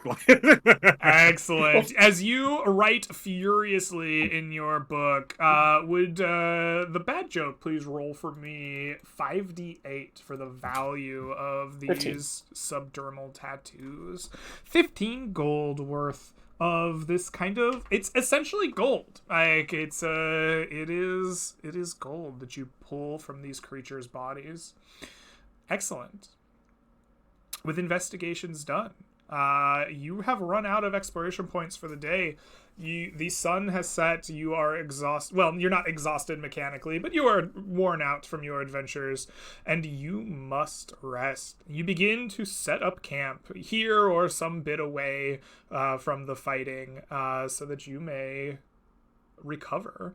I would love for you to tell me, the four of you, what is it like after this adventure-filled first day outside of Ansham, as you rest for the night? What is the vibe? I want a vibe check for the party as you go to camp. It is absolutely not vibing whatsoever. Chill guy is not at all happy with his party whatsoever. They dragged into some eating contest, and now he's hungry for whatever reason. And then they saw two bears that were sort of chilling, but sort of not, and decided to go fight them. And then one of them got paralyzed, another one got knocked down, and all of a sudden now he's just up and moving, and he's like, man, ain't nothing chill about this, man. So as soon as we make camp, he sees if he can find the tallest rock to go lay on top of, puts his hat down over his head, and he goes to sleep. He's not talking to nobody. Okay. Blessed Mountain Okay. is he angrily tells his two servants to put up his tent for him as he's like giving Chill Guy the dirtiest look, and he's just like, you ruined my vibe. I can't believe you would do this to me. And then he just like, and goes into his tent, and he's like, there's room for one more if any of you guys don't want to stay out here. And then he looks at Chill Guy and says, you're not invited. And then he looks at the servants and says, you guys have to stay out here. I like the actually gonna idea go up that to- you are actually like building the tent yourself while yelling at servants to do it. You're just having a dissociative moment. Clarence is going to go up to the blessed guy and be like, hey, you're going to sit down with him, have a little quick chat. You did good out there, kid. I know it was rough, and you had a hard time, but you ate with me. You fought with me. And your brother, he was good to me. He was my bro. So I'm going to help you get your brother back. I mean, unless I'm busy. But I will try to help you get your brother back. Eventually, we will set him free from his eternal prison. Yeah, Or maybe that's we'll my just keep plan. him in there, and we'll just Zoom call him into the coronation. I don't know. Yeah. Just FYI, though, he may be an iron skeleton. He's Yeah. a what? Yeah. Anyhow, good night.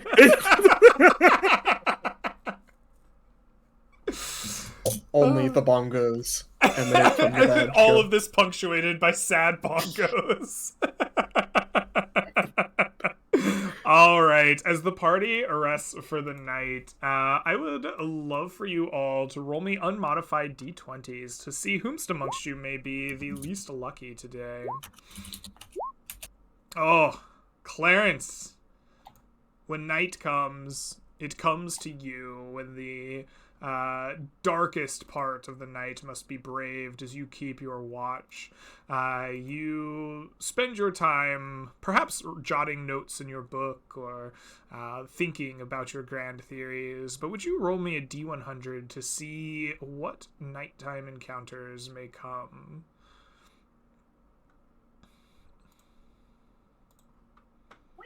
Sorry about that. I'm rolling a what? D100, please. 75. 75. Clarence, a simple creature from the current area is going to attempt to ambush the party. Let me see which creature that is. You are going to hear the sounds of wolves in the night as your party attempts to sleep. You hear a howl far away, but then you hear a howl once more closer, and a few minutes or hours, who knows, pass, but then you feel this creature in the night. There are 2 wolves prowling, nose to the ground, attempting to come upon the party. You have an opportunity to prevent this ambush. Tell me, what do you do as you see these creatures attempting to come upon your sleeping friends? He said he's going to look at his book. Ugh, I had such a long day with this. And then he's just going to put the wolves to sleep so everybody can just sleep together. All right. He's like, all right, guys, no, go to sleep. And then he's going to try to attempt to put them to sleep. I would love for you to cast me a sleep spell. And let's see how much hit points you get. 22. 22. That is going to be exactly enough. Each of these wolves has 11 hit points. They both go to sleep. Your spell works exactly as intended. They fall over on the spot, completely asleep. You end your night's watch. They slink off at some point. Maybe they had bad puppy dreams. And you completely avoid this encounter. Very good. The night will pass otherwise uneventfully. The 4 of you will get the opportunity to benefit from a night camping in the wilderness. You may spend any number of hit dice that remain in your hit dice pool to regain HP. As well, you may regain else spells and class features associated with a long rest in the player's handbook. I want you all to mark 1 ration down. For those of you with gnawing hunger, I need you to mark 2 rations for your night's rest. At the end of your rest and in the morning, you will be able to recover 1/2 of your hit dice pool rounded up to be used in the next day. As well, you will gain 6 brand new exploration points. Tell me, party, who will lead us on the morning of the next day? All right, I guess it's me. We're going to the bridge. No one take us off the track. Looks like everyone in the party. All right. My eyes on all of you. We go northeast. You go northeast, moving through the plains towards the coast, listening to the lapping of waves, and smelling the spray of salt as you approach.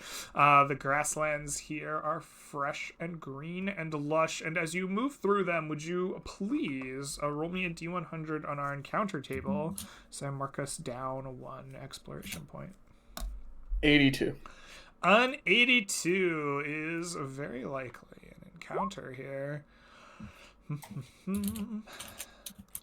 All right, would you roll me a D10, please, to see who might be surprised in our encounter? A 10! The party is once more getting a full surprise round as you come across a creature here. As you are walking north and east through green grasses, ahead of you, you see a strange creature indeed. It is marked with runes upon on its feathered body, but it has the large body of a bear. You have heard rumors, perhaps, or tales of the owl bear, and it seems to be unaware of your approach, digging or rooting through the ground on a nearby trail. Party, as you find this creature unaware of you, you have a full surprise round. What do you do with it? Well, We blast the him. bat. We blast him. All right.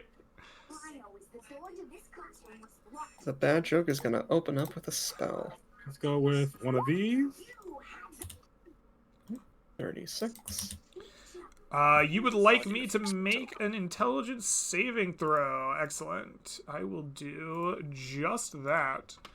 Ah, I could have opened up with Bane. The creature will succeed against your mind whip. I will unsettling words. The owl bear, whose very furs and feathers I shall soon wear. Ooh. And I will Bane it.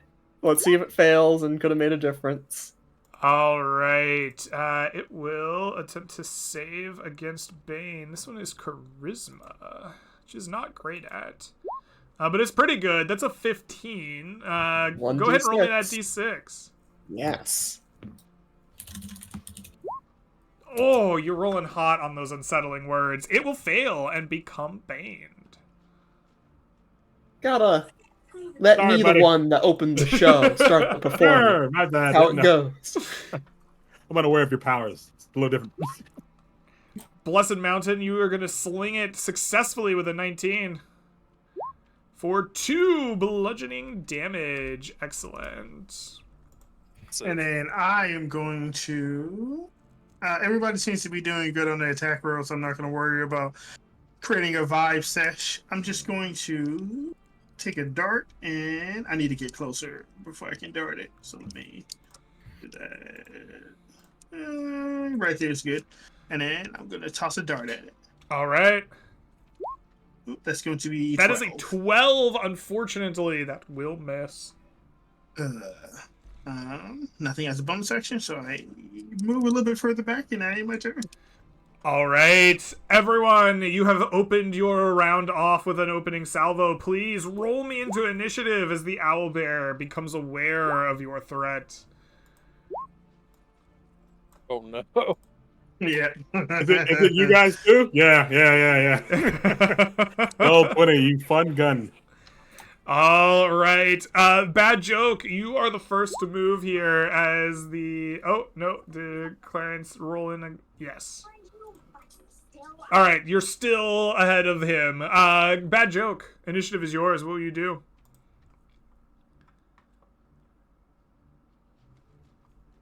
Oh, yes, the bad joke. You will cast Vicious Mockery on the owlbear. You are weak. Your limbs are meek. It will make a wisdom saving throw. That is a 19. Minus a d4 is not going to make a cannot difference. fail. It cannot fail. It seems guarded against your words now. Yes, that's my turn. All right. Chill guy, what are you doing? Are your wounds still open from yesterday, Mr. Paladin? No, I'm healed, but I don't have aid anymore, so this thing's gonna probably knock me out in one You have hit. aid. I wrote it in chat. Oh, we have aid? Hell yeah. Okay, I'm good. I was gonna run for it, but I see you're doing fine. So I'm going to. Gray. I need you to break it down for me. Oh, you need me to break it down for you. I don't think I can beatbox. I'm sorry. That's also means dancing, Gray. I need you to dodge out of my my hot box. Oh, DC 12, please. okay. I was doing my best to remember the words to to our favorite Snoop song, but no. You're fine. You're fine. This is much better. All right, I can roll a We were talking dexterity about weed save. for a second. Break down the. I was like, all right. 18. I will have the creature successfully save, even with a D4, I believe. Alrighty, I move back further away from the party. I give a 07 to the paladin, and I end my turn. All right. Clarence, it comes to you. What will you do? One more time. We can whip it. We can whip it. going from Snoop to Devo is quite a whiplash. All right, Exactly.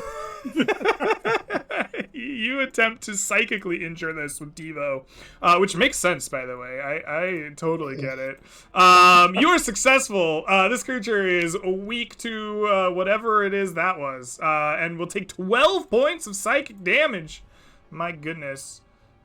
Giving us 43. This is a ruined bear. I would love for It you. is? It's Oh, an owl no. bear, and it has runes on it. I would love for Yeah. you to roll me a charisma saving throw, please, Clarence. Get paralyzed again. Oh, that is a failure. Clarence, Dang it. you feel your body atrophy. Your muscles grow weak, and your strength score is halved. For the next minute, you are enfeebled. Ooh. It's just like Jim all over again. No. All right. Is that the end of your turn, Clarence? I'm gonna walk up just a little bit, just in case. I don't want the paladin to go down again. All right. All right, end it there. With that, the creature will rumble forward. Its massive, muscular body looking to the first thing it sees in front of it. And it is going to make 2. He cannot. He is Tasha's whipped. He can only move, action, or bonus action. Can't do He one. wants really badly to eat the first thing it sees in front of it, but then its mind gets all hazy. Is like, why are they wearing red cones on their head? Why? And then Blessed Mountain, it becomes your turn.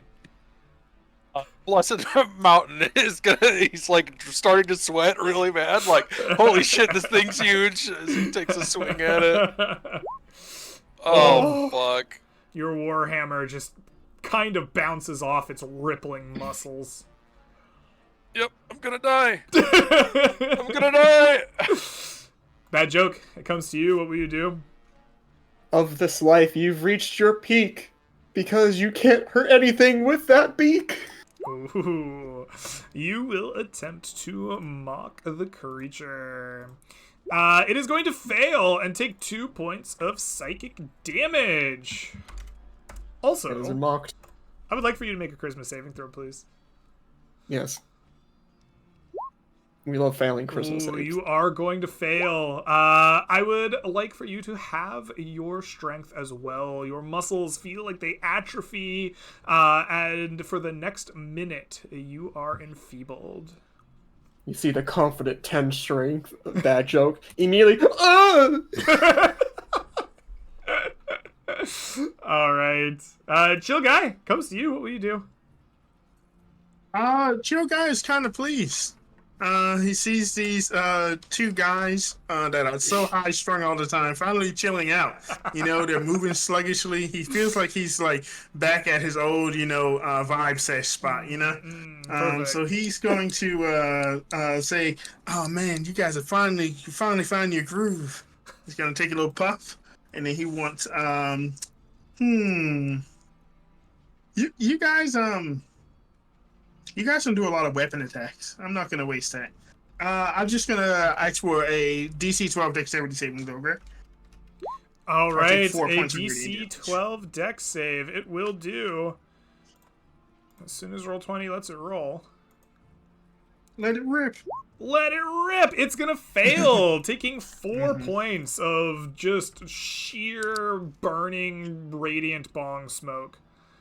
And as I puff my pipe, I skedaddle over here, and I kind of give the now chilled bardic guy a nod as I end my turn. All right, excellent. Clarence, comes back to you, weak arms and all. What will you do?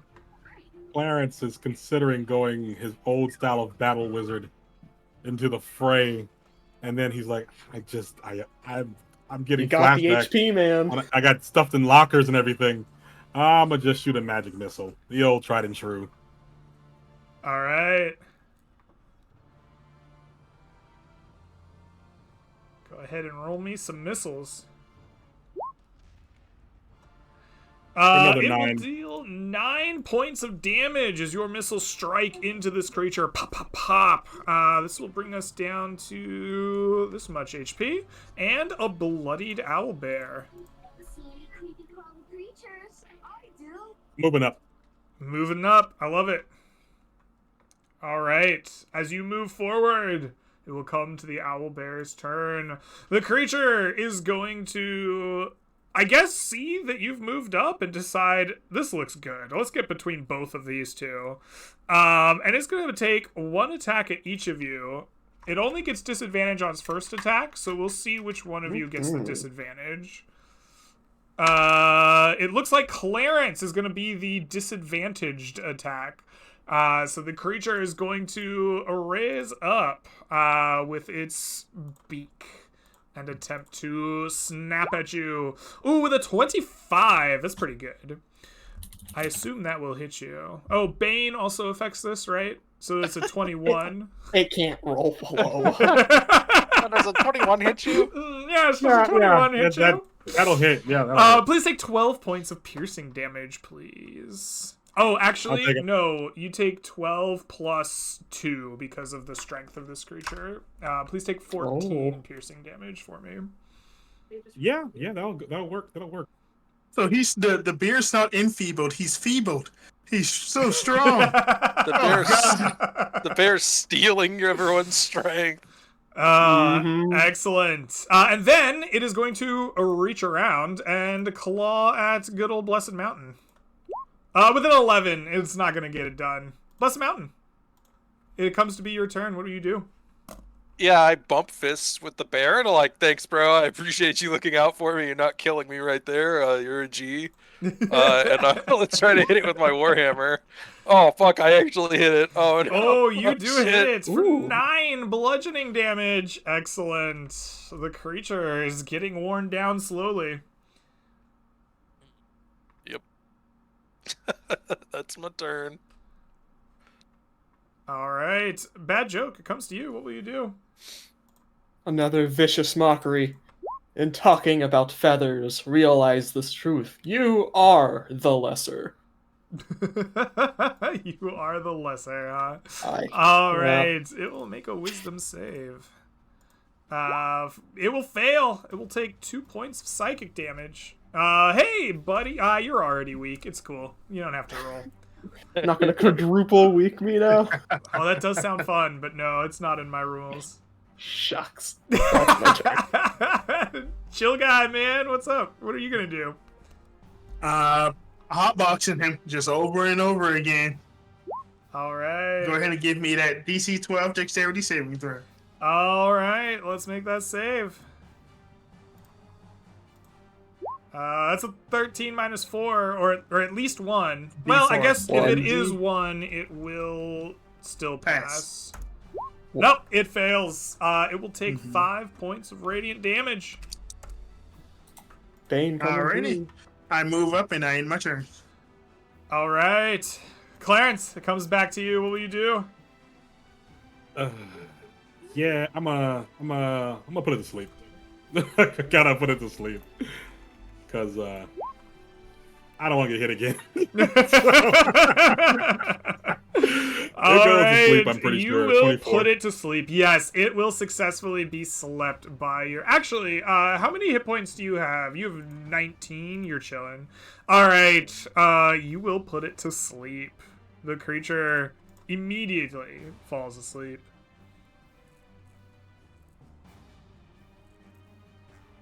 I'm gonna just back up.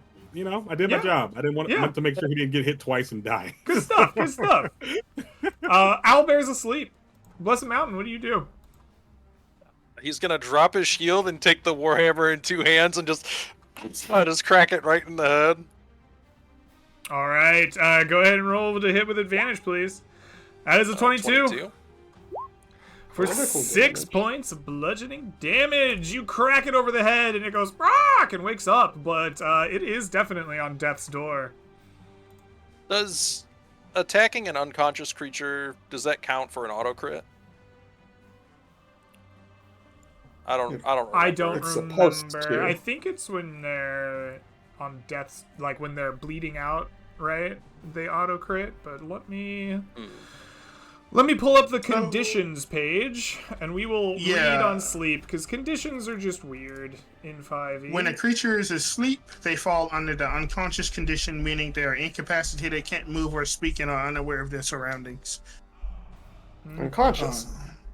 It's a little different. I think I kind of I can't paralyzed. You're Incapacitated is the condition that gives you the auto crit as long as you're within 5 feet of the creature. oh, okay. That's never what mind, there you go. that's what I thought. I thought it was two different things. Yeah. All right. Perfect. You do 6 damage. Bad joke. It comes to you. Already one short sword in hand. He pulls out the dagger. Just charges.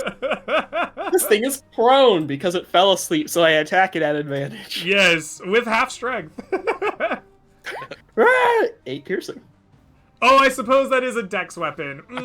Silly D&D rules getting around BS. All right.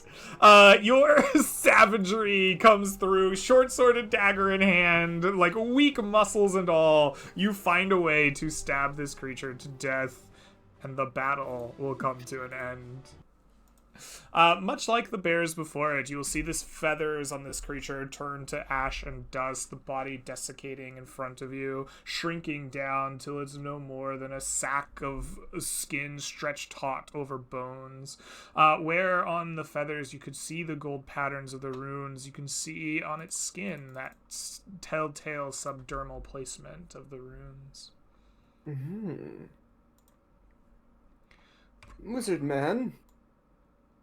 Just like last time, I will attempt to figure out what this word is. Alrighty, I would love for you to roll again once more at advantage.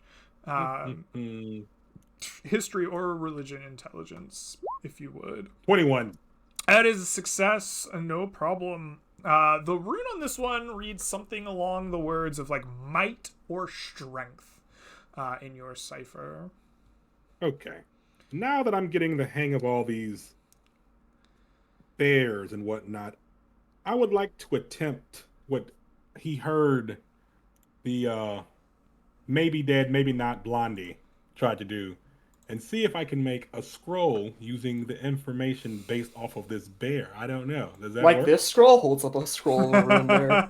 Yeah, exactly. That one. That's the one. All right, what would you like to try to make? So since it's what would that? Is there a corresponding spell to like might or strength? I guess I'd have to know it, right? Let's see. Enhance ability comes to mind. Enlarge comes to mind. Ray of enfeeblement. Ray of enfeeblement is kind of the reverse of this, essentially. I would try to do enlarge. See if I can get it enlarged spell. So out you're of this making a scroll around the might rune. Yeah. Excellent. I would love for you to give me an Arcana check, please, with your spellcasting modifier as the attribute that we're using. Arcana. I think you're a wizard, so intelligence. Yep. And your DC. Well, I'm not going to tell you your DC. Don't tell me. Yeah. We I'd just may like have you a to roll. cursed item in this. It's gonna be fun. Nope, it's bad. But Roll 6 into a 9. You spend time like carving out like the flesh of this creature, preparing the rune itself inside of it, not extracting the subdermal gold. You spend some effort to turn it into the scroll as best you can, and now you have you have a scroll of what says might in bear flesh. That is on your person. You can do with it as you will. hey, I feel like I did a good job. All right. Yeah.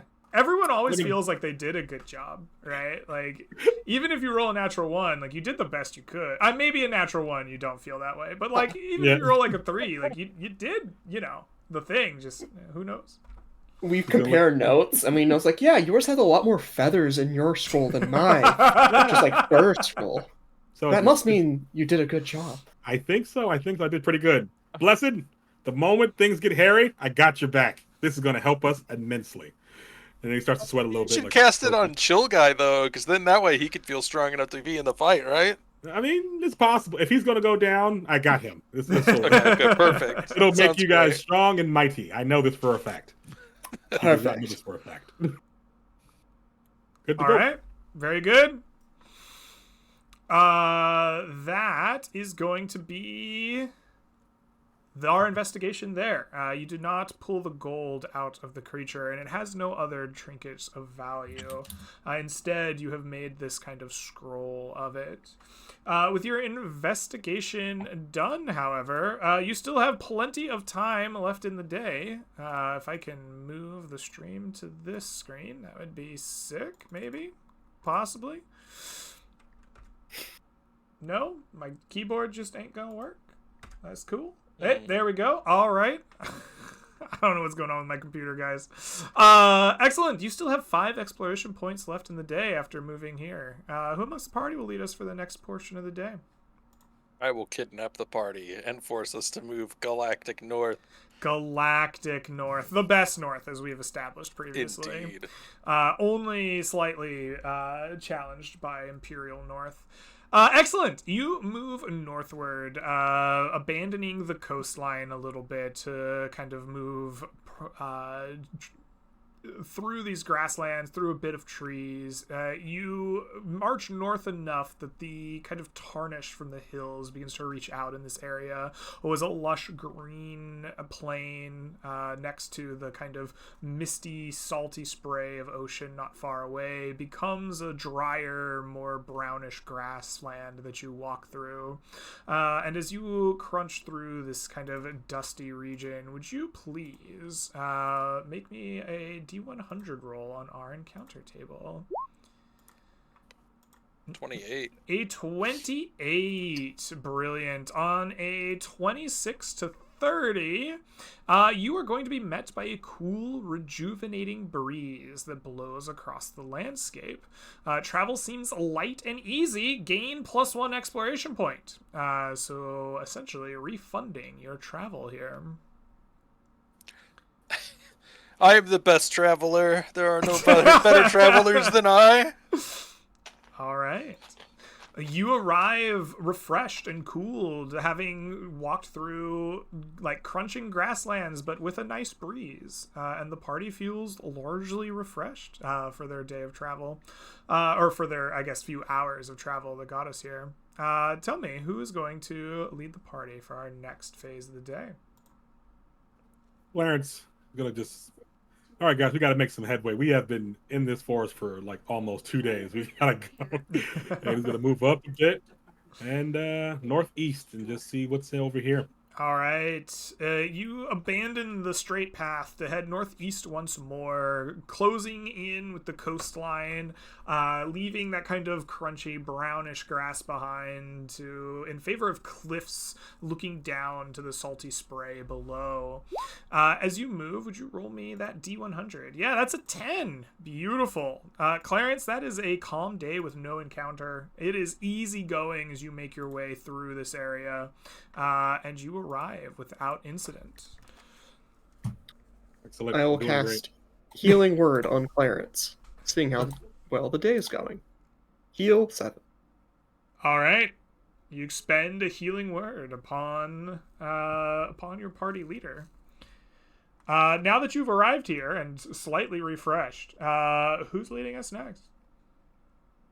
Chill Guy will go next. He's going to lead the party just directly north. This time I think Imperial is better, so let's do that one. Okay, Imperial North this time. Galactic Drools, Imperial rules. Excellent. You march the party northward, spending an exploration point as you do so. You march through Grasslands once more, nearing the kind of tarnished hills a little further as you leave the coast behind. Here, though, the grass is still relatively green and easy, though there is some amount of tarnish that you find, drier, redder grasses. As you go, would you please give me a D100 on our table? A 96. Oh, Can I take that one back? Can I Oh take no, that that's one back, not what Greg? it is. It is a 92 to 96. Beautiful. Oh, my heart. Would you please roll me a D10 to see who might be surprised? Oh no. I'm sorry, it's not me rolling. A 3. Beautiful. On a 3, the monsters will get vision first, and the highest DC monster will get 1 prepared action to start the encounter. As you are traveling galactic north, closer to the hills than you were before, you are going to run across 2 creatures of terrifying stature. They are beast of fur and claw, talon and beak. They have the size of an ogre and a man, but are irrecognizable as such. And as they see you, they are going to prepare a tag. I think that the Dogre is a higher CR than the Fleshnar. That is correct. Excellent. So, party, you come across these creatures in your travels, horrifying to look at and prepared to do violence. As you approach them, they see you first, and they are going to have a prepared action at the start of combat. This giant ogre's prepared action, the Dogre, is to pick up a massive rock and hurl it in the direction of the party. And he's going to pick out one of you at random. And randomly, he has selected Clarence. A giant rock is hurled your way. You see it coming, you are not surprised, but you are not able to get out of the way before it comes. Does a 14 hit you? It would have, but my book jumps in the way, and the words "war and peace" block once again. Excellent. But I use the shield. Tolstoy jumps up and blocks this giant rock as your book magically defends yourself. Excellent. As you are now aware of their presence, everyone, roll me initiative. Yes. Oh my god, Greg, stop! Stop it, Greg, please. I can only roll 3s for initiative, Greg. Please have mercy. You're Oh my killing us. goodness. 1, 2, 3, 4, 5, 6. That should be all of us. All right, who's first to go? Oh, it is the Dogre. That is what I like to see. Excellent. As the battle begins, your book deflects away the rock. It roars in rage and is going to stumble and charge its way forward. The person closest to it, well, actually, it can touch either one of you. Will it fight the bad joke, or will it fight our man, Blessed Mountain? He's gonna go after Blessed Mountain. He raises up clawed fists and brings them down upon you like a massive club. Tell me, does a 10 hit you? It does not. This is No, disappointing. he like stands on the end of his club and is like, "Come on, man, you can try harder than that. Are we cool? Like, are we about to shake hands? And, like, go eat?" It roars unintelligibly in your face in response. Chill guy, man. Wow. What do you do as this creature roars at your friend? I don't like any of this. I feel like this might be one of those times we need a vibe sesh, guys. This is not looking so good. So as an action, I'm going to use one of my 2 uses of vibe sesh, and I'm going to pick. Let's go with Blessed Mountain and the. Yeah, let's go with the bad joke because I did Clarence last time. As long as you guys stay within 30 feet of each other, you get a D4 to so and such. And then, do I feel like this guy has reach, Greg? I don't know. I don't think Chill Guy's fought one of these before. Yeah, I'm gonna vibe where I am. I'm just gonna chill. Okay, fair enough. That's it for my turn. All right, with that, the other creature of beak and feather, claw, fang, and fur is going to rush its way forward. Yes, it has just enough speed to get right up to the chillest of guys. And it is going to make... Oh, I forget. It has a sudden rush ability anyway. Yeah, it could have moved 60 feet. Who does it want to attack? Ooh. 1, 2, 3. It wants to attack. No, it wants to attack the chill guy. All right, cool. It is going to rush up to you in a burst of sudden movement. And as it does, it is going to bite and claw at you. It gets a 1 bite for a critical hit. Chill guy, would you please take for me 7 points of piercing damage? And then it will make 2 claw attacks. This says short sword, but it's most definitely its claws. The first with a 23, please take 4 more piercing damage. I am unconscious. You are unconscious. Hey, does sudden rush have to be all at once is the question. Until the end of its turn, its speed increases by 60 feet. It does not improve. Yeah, no, so it can just step over you. Who does it want to fight is the question next.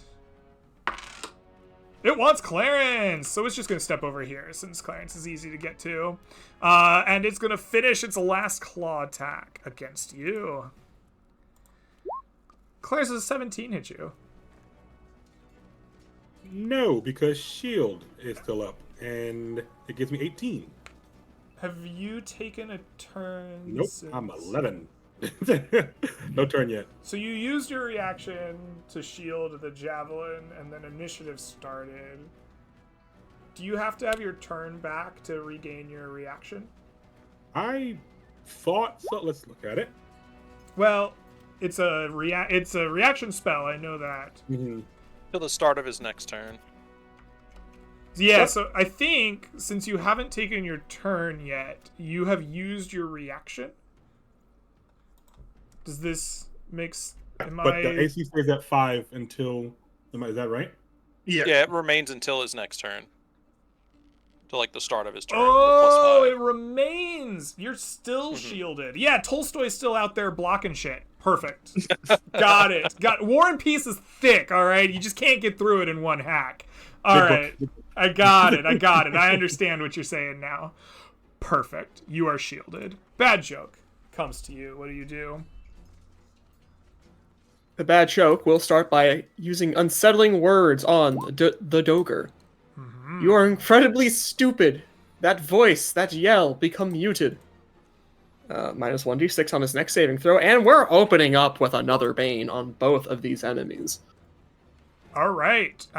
We will make a charisma saving throw for the Doger.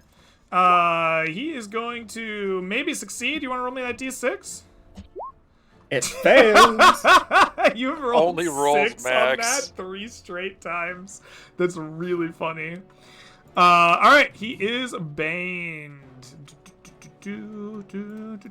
All right, and then Fresh Gnar will make a save, which it will succeed. I then look to Clarence. I got a healing potion in my belt. That's my turn. All right. Clarence, you are awkwardly handed a healing potion while this creature tries to chew through your book. What do you do? Yeah, I can't do a ton, so I will take that and then give it to the chill guy. Like, chill guy, get up. We kind of need you, buddy. We're kind of getting bad here. And I will give you, was that 2d4 plus 2 or something? I believe it's +4. 2d4 plus 2. You were correct the first time. So that's a 7 for That's you, buddy. 7 hit points for our man. Excellent. Anything else you want to do with your turn? I literally don't want to die, so I'm gonna stay right here. All right. Blessed Mountain, it comes to you. What will you do? I'll spread out a little bit, you know, for funsies, and then I'm going to slap this guy in the toe with my warhammer. All right, please do. That is a 16. That'll hit. All right, 9. For 9 go. bludgeoning damage. Excellent. All right, with that, it will be the creature's turn. Bro, you just smacked him in the toe. He does not like that. He's gonna attack you. Who hits a Nice toe, bitch. man? That's just uncalled for, honestly. He's gonna bring his great club-like fist down upon you once more. With a 12, he's unable to strike you. Chill, guy.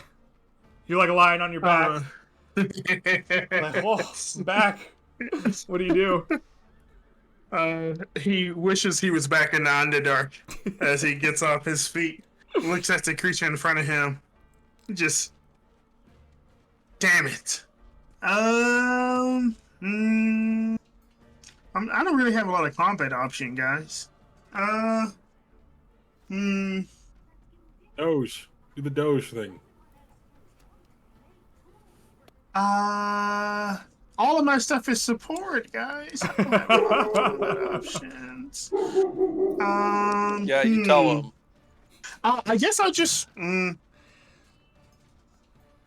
want to do the dodge action. All right, you can do that. I think I'll just do that. I suggest standing up. So you Yeah, stand yeah. up, take the dodge action. Yeah. Yeah, I don't want to break down on the ground. So I stand up and then I take the dodge action. We call this the fire drill. Excellent. Excellent. You take the dodge action, which means the Fleshnar sees you stand back up. How smart is he? Nope, he's like, okay, that's gotta go. Let's attack that guy now. And he's gonna go nuts on you with a bite. He's going to attack at disadvantage. A 9's not gonna get it done. He growls at you, frustrated that you have not gone down permanently. He attacks again with his claws. I don't think a 12 will hit you. And he will attack a final time. With an 8, unable to get his meaty hands upon you. Bad joke. It comes back around to you. What do you do? You're so fat. I bet at birth you broke your mother's back. It's not cool talking about my mama. It's only one. He fails, though, and takes 1 more point of damage. I'm doing my part. All right. Clarence, it comes back to you. What do you do? We are not doing any damage, and that is a problem. So, close the book. Clip. It's time for Battle Wizard once again, and I'm going to attack the knoll right next to me. Oh, never mind. It was bad. It was all bad. The dagger spell somehow doesn't come through this time. Oh, you know the omens are against you when that happens. Yeah, this is a bad day, guys. All come on. right. Blessed Mountain, it comes back to you. What do you do? He's gonna circle his opponent and go for the heel now. So we're just gonna work the feet. Just work you know? the whole foot. Work the feet. Yeah. All right. 6 damage. That hits. Yeah, you're gonna smack him for 6 damage. All right. With that, the creature whips around and is just like so upset. Somebody did just make fun of his mama. Hold on. You know what? It turns out Mama Doger is way more important to him than Foot Guy. He's like, he just got a weird. This guy like came from Gamer Girl Sups or something. I got to deal with the Mama like hater over here, and he's gonna attempt to club you at disadvantage. And a minus D4. Does it? will hit, even on a max roll. Even on a 14, it will still hit you. Mhm. Excellent. Will you please take 13 bludgeoning damage for me? And yeah, I'll and roll a Are you con save. concentrating on Bane? Yes, Would but you please... Oh, but... I can roll a d4 to this. I pass it Okay, anyways. you pass. Very good. Chill guy, it comes back to you. What will you do? You're muted. I muted myself thinking I was unmuted. Wait, whatever. Give me a second. Look at that guy up there. Man, I really wish I took guiding bolt, but man, that's not chill at all, man. Forget about it. You could always cast Mace or Warhammer. Or these hands, if you really have those too. I have a +4 to hit, and I have a -1 to all of my attacker. Yeah, that's fine. I'm going to continue taking aggro from this guy with the dodge action. All right, you take that dodge action. It is the Fleshnar's turn. He is going to... I mean, this is somewhat of an intelligent creature. No, he's not intelligent at all. He just wants you dead. All right, he's going to continue to try to eat a cleric. Ooh, does a 21 hit you? Yes, sir.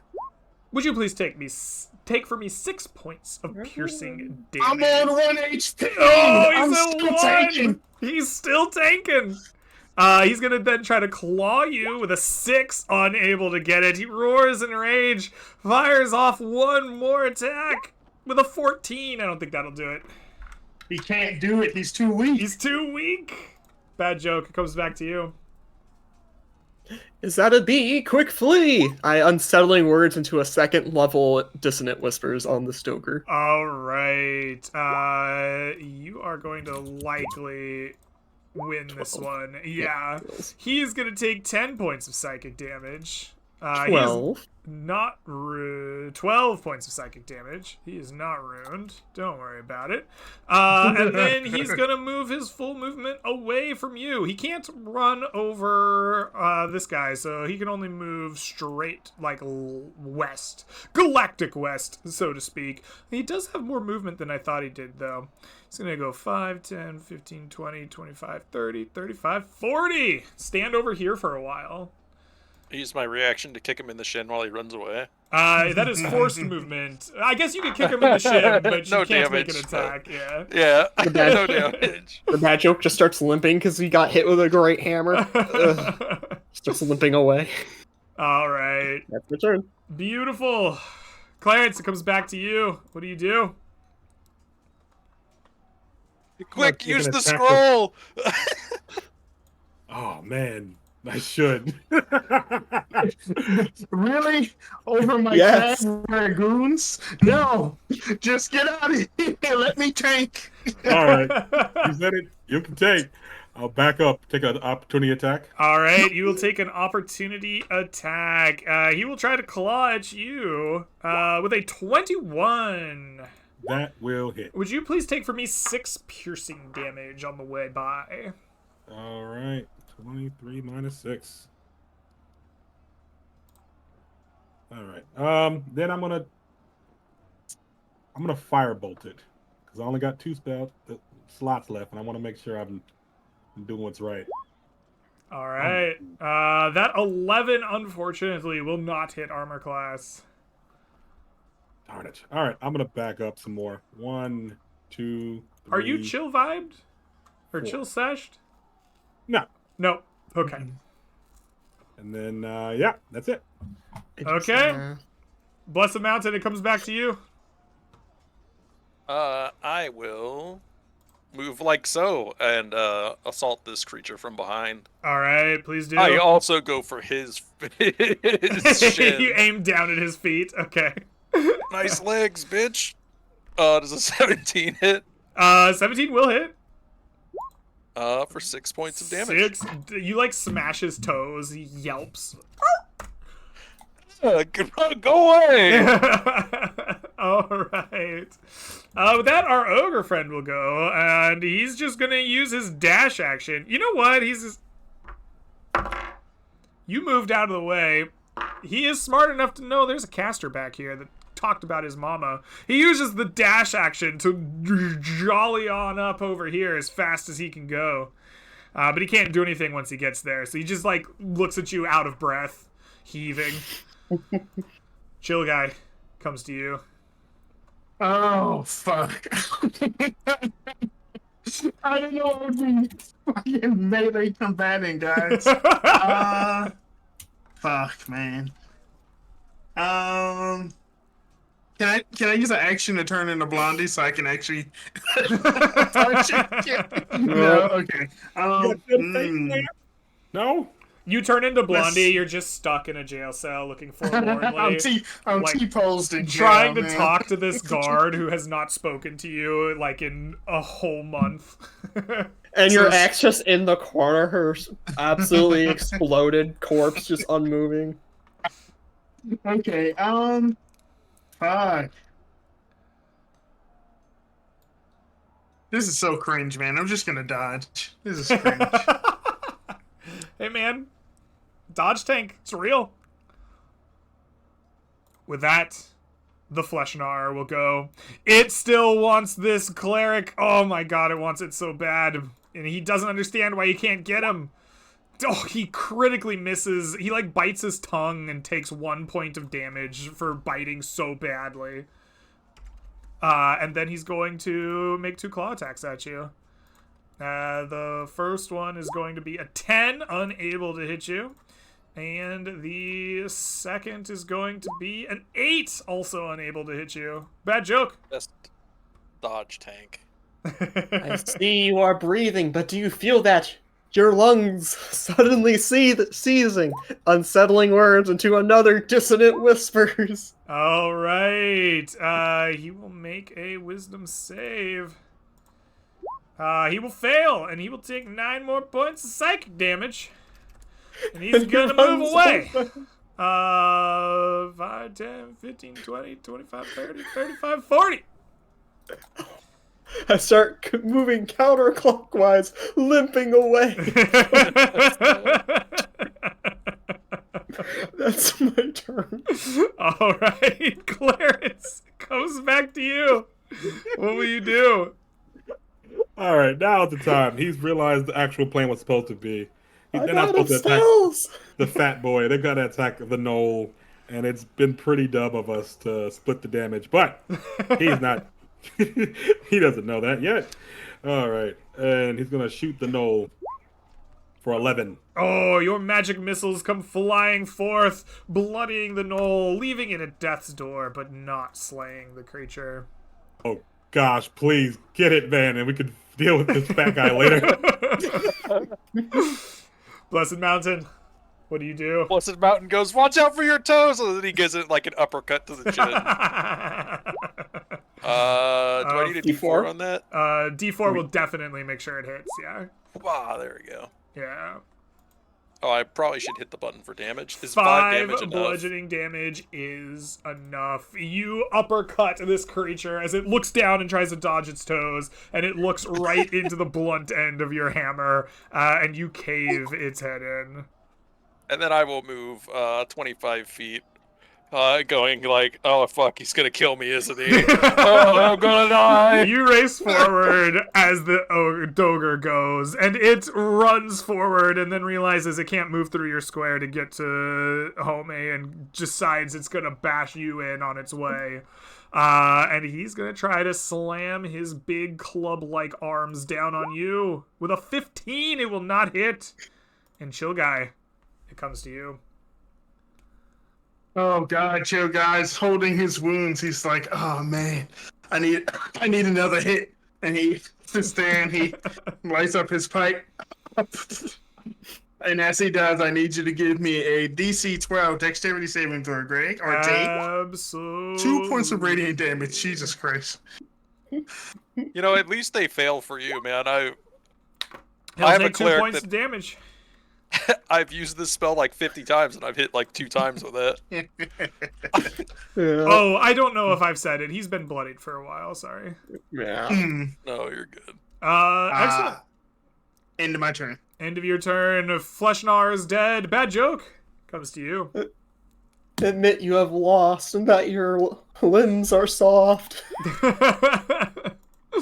Ah. All right. It will make a wisdom save. Oh, it Oh my crits. A minus a d4 would still Would give it still 14. Yeah, it will still succeed. What does he say? Like, you know who else is lost? My mom. And then he Yeah. high fives himself. Clarence, it comes back to you. What will you do? You'll see the energy in Clarence's book kind of just fade out as one final thing comes out, and it's not fully out, but like you'll see 3 missiles form in the air, and then a large chunk of energy kind of leaves the book as he's out of spell slots. He's like, "Yeah, guess we're back to Battle Wizard." 10 damage. You deal 10 points of damage. Excellent.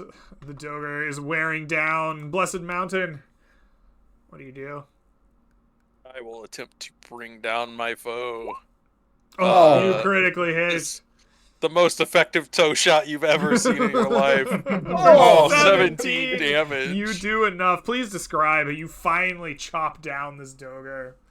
He's like going for the like same foot over and over, and he like hops up on one foot and he just slaps him in the other foot, like right in the shin, like gotcha, bitch. Fair enough. You crush him, chopping him down. He falls, and the whole plains rumble around you. But finally, the deed is done, and combat ends. Boom. Here we taking that. Yeah, We'll we take need a break. short rest soon, Take but a break. first, let's pilfer their loins. Yeah, is there any loot here, Greg? Absolutely. Let's double check. They are gonna carry some amount of like precious things on them. These are not gems or gold coins or particular valuables of note, but rather like polished pieces of bone or like good looking river rock, trinkets and baubles that some crafter or enthusiast back at Ansham might enjoy. Would you please roll for me 5d8 gold value for these? 18 gold more is discovered.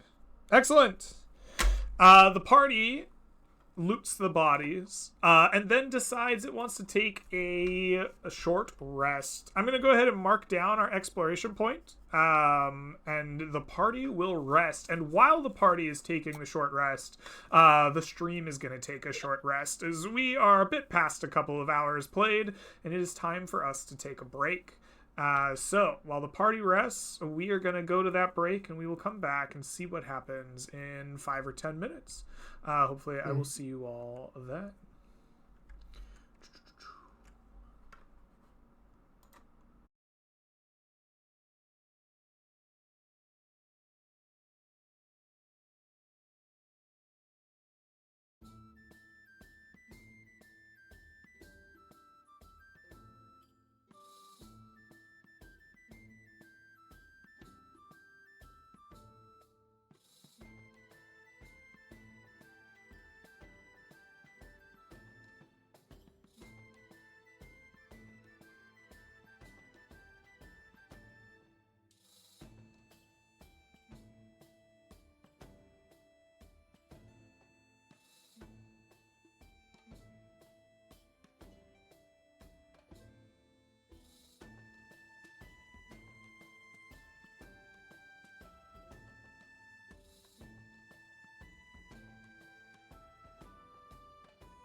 And hello, Internet. Welcome back to Land Beyond the Mist. Our party had just taken a short rest, taking our exploration points down from 3 to 2, and they had regained some hit points and maybe some class features during the break. As the as the party licks their wounds and recovers, they have finished off a large fight in these grasslands and now are prepared to journey forward. Tell me, who's going to lead the party for the rest of this day, and what are we doing? Who roll? I can roll this time. I'm going. That's good. I'm trying to get us Yeah, out. everybody's gone at once. I went Mhm. last. I was the fourth one, so you can go again. Okay, so I'm gonna go. I'm like, guys, we need to make haste. We are getting nowhere fast. We've been in this same area for about 2 days. It feels like we really got to get moving here. So he's gonna go northeast and give you a D100. And All we're right. good. That's a good You're sign. going northeast. What is that hex? That hex looks like mostly plains. I'm going to call that 1 exploration point. And you move into the edge of a small wooded area where the trees are a little bit dry and twisted, a little reddish from the tarnish in the area, but are otherwise largely still okay. On a 24, you would normally find a scavengeable resource, but here in the Tarnished Hills, there are no more resource encounters, so instead this is calm with a no encounter. And the time passes easily, finding yourself at the edge of these small woods. I was actually hoping we could find some wood so we can get that lumber mill started. Okay, never mind. There's no wood here, young man. All right, you have 1 exploration point left today. Who amongst you is going to lead us for this last little bit? I've How got was it. that? I would like to because we need rations. Sure. No, we have No, 1 we're day's good. worth. We We'll have get another some when we day's get worth. to the outpost. Well, me and the bad joke need twice as many rations as you guys. Yes. We have We enough have for enough. another day altogether. We give you guys one of ours. We'll Yeah. share. Mhm. Cool. Yeah, we'll go this way though. I'm going Imperial North, which is also known as Northwest. Oh, okay, I see. You will move the party northwest, skirting around the edge of the woods, drawing yourselves a little closer to the Tarnished Hills True, seeing the effects of it gather around you in drier grasses and redder trees. As you move, would you please give me a D100 on our encounter table? Yeah. That is A a 30. 26 to 30. A cool, rejuvenating breeze blows across the landscape. Travel seems light and easy. Gain +1 exploration point. It's just that easy, guys. You find travel to be cool and calming along the edge of this forest. And sure enough, it is quick, and you still have a little bit of time left in your day. Who would like the last, the new last exploration point? The bad joke keeps seeing how the party's taking us galactic north, or what's the other system you've Imperial. all been using? Imperial North? Like, these systems are all wrong. We went into the forest for a bit, or at least we were entering the forest. The correct north is Universal North. Oh, I didn't think about that. That'll take us Universal North. Can I What the take heck? 6 psychic damage, please? You may take as much damage as you would like, sir. Thanks. You move Universal North, leading the way through these kind of more tarnished grasslands. Here, the grass seeds away to some small, slight hills. It is dusty and kicks up around you. As you move through here, you can feel the kind of heat of the hills around you. Would you please make me a D100 on our encounter table here? 79. 79. Excellent. Let us take a look at what that may be. On a 76 through 80, you will find that recent rains have caused the earth on the hills kind of above you that you are skirting by to become softened and come loose. Even though you are trying to stick to the plains, there are hills and cliff sides kind of to your universal northwest. And as you are moving, these like sodden, earthy hills become loose, and a mudslide threatens to overtake you and the party. You have but a moment to react as this mud is crashing down around you. How do you overcome or avoid this pending disaster? The bad joke stops. Quickly scampers onto his horse and yells, "Yeah!" to outride the mudslide. You and the party attempt to outrun the mudslide. I believe not all of you have horses, so I would like for you to make me strength athletics check to run off this, or to outrun this this mudslide. Sure thing. That 10. is a 10. That is not going to be enough. Despite your horse's speed, you have to turn back to help your party members. You rush them forward as best they can, but your party is rather small and not fleet of foot, and you are soon overwhelmed by mud and muck. It knocks you from your horse. It threatens to drown you, sweep you away. It takes you time to dig yourselves out, to recollect yourselves, and this causes you to take 1 wound. I would like the 4 of you to please take for me a wound. Don't worry, guys. Safety is just over there. We'll recover when we get there. But you are not there yet, and you're out of exploration points. As night falls, you must camp. Would you tell me, everyone, what's it like as you get ready to camp for the evening? How does this day compare to days past? Well, we're a lot more muddy. And I think Chill Guy's probably a lot more ornery. He's not feeling very peaceful at the moment. He's feeling inadequate. He's got these weak little gnome arms. He's not really that much of a good caster. He's really just a vibes guy, you know, no substance, all vibes.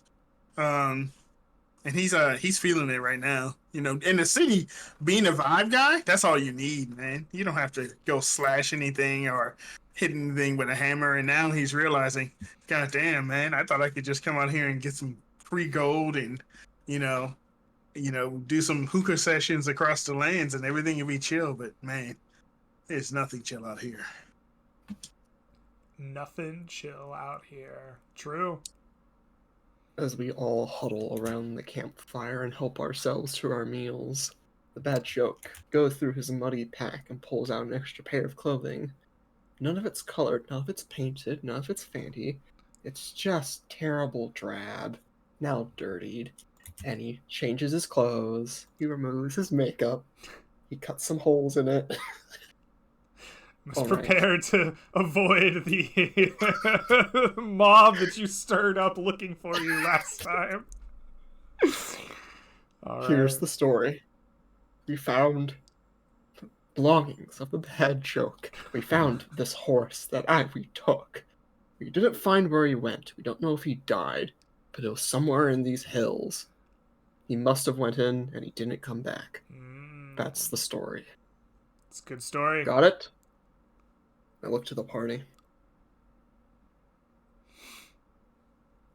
All right. Don't fuck this up. That's the bad joke. All right. With the party well warned of what's to come, you huddle around your rations, silent and hurting. I would like you all to roll me d20s unmodified to see whomst we will pass the evening with.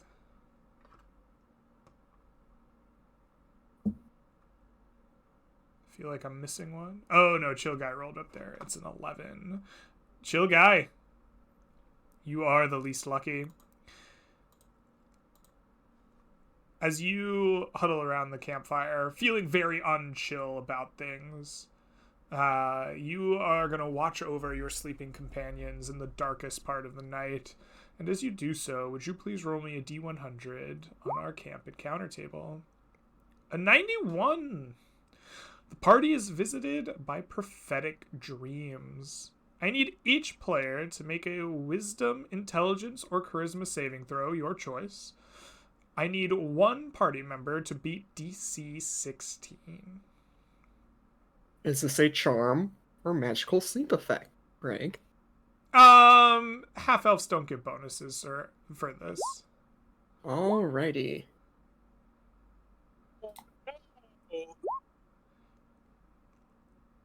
You are successful. Excellent! Clarence and Blessed Mountain and Chill Guy are visited by strange and unknowable dreams. They're disconcerting, but they leave you no worse for the wear. Bad Joke, you are visited by prophetic dreams. You are going to get dreams that reveal to them a nearby secret or path to the nearest quest. We have seen this a few times in our areas over here in the Tarnished Hills. And I think what we are going to see from prophetic dreams is probably a repeat. As you know, there's going to be burial grounds here.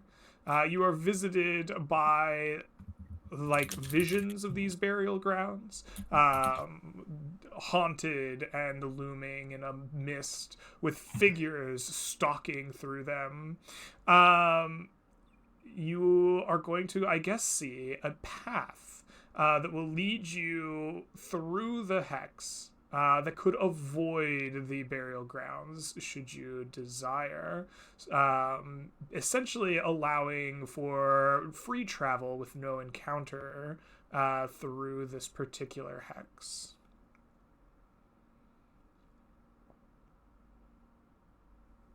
He gets these dreams. He Indeed. steals himself. We must go to the bridge. Excellent. And with that, the night will pass. I would like all of you to mark or down rations. I believe we are splitting the rations. We kind of discussed that so as Clarence and Blessed Mountain will eat one ration and share their other one with their two party members so that they could consume two, leaving you all with 0 left. As well, you may then regain all spells and class features associated with a long rest in the player's handbook. However, you will not regain your wounds out here in the camp. At the dawn of the next morning, you will recover 1/2 of your hit dice pool rounded up to be used in the next day. As well, you will regain 6 brand spanking new exploration points. Alrighty. I will cast Aid, thanks to the wonders of long rest, on myself, All right. Blessed Mountain, and Chill Guy. Very good. Boop. You doubled my HP. We're going to town. They'll help patch you up. All right. Are you taking the lead for our journey Yeah. this day? That I am. I take the party northeast. All right. You travel northeast, leading the way, skirting around the burial grounds of which you dreamed the night before, sticking more to the crunchy brown grasslands around you, hugging the edge of this woods. As you walk, would you please give me a D100 on our encounter table? Last time I rolled a 91. So look, a 70. 70. Oh, very good. As you march around these woods, trying your best to avoid the dreamed of place, a creature will come bursting forth from the hills themselves towards you. Would you please roll me a d10 to see if they or you might have the initiative? A 3. That's looking pretty fun. That means the highest DC creature is going to have a prepared action to start the encounter. While you are traveling, you are unable to get the jump on this beast, but you will see it. It does not surprise you as it flies around the like off the hills and towards you. It is a creature that you may have heard of before, bird-like in stature with the antlers of a stag upon its head, a horror that does not cast a shadow that matches its own, and it will come flying towards one of the 4 of you to make an attack at the start of combat. It will 1, 2, 3, 4. It will attack Clarence. Clarence, it flies towards you, screaming out of the sky, and is going to make a gore attack against you. Bring it. There's like a little fiery shimmer of armor across Clarence's body. He's waiting for it. Excellent. That is going to be a 16 to hit you. I don't think that will with mage armor. It was 3 plus 13 plus its dexterity mod is 3, so it would. But I'm a shield. You cast shield as a reaction. Excellent. Your magic sparks up, and then it will finish its multi-attack with one of its talons. With a 14, similarly not striking you. And then everyone, roll me initiative.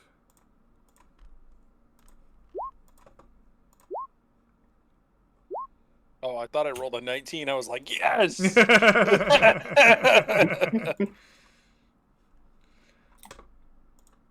All right, we have Bad Joke, Mountain Clarence, Chill Guy. Everybody's in here. Clarence, you are the first to act in this new round of combat. What will you do? This time I'm not messing around. We're just going straight for it. DC 14, Mind Whip. Mind Whip. Excellent. Let us make an intelligence saving throw. It will fail, taking 14 points of damage. And now it can't take reactions. It has to choose one of the movement, bonus action, whatever. I'm going to just back up a few steps just to get some space. All right, beautiful. Bad Joke comes to you. Kneel before your king, you terrible thing. I unsettling words it, Okay. and I cast a new spell. Oh. I cast Command.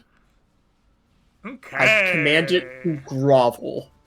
Excellent. It is going to grovel. And on its turn, it's not groveling yet. On its turn, it will grovel, fall prone, and end its turn immediately. All right, excellent. Listen, That's my turn. It'll come to you.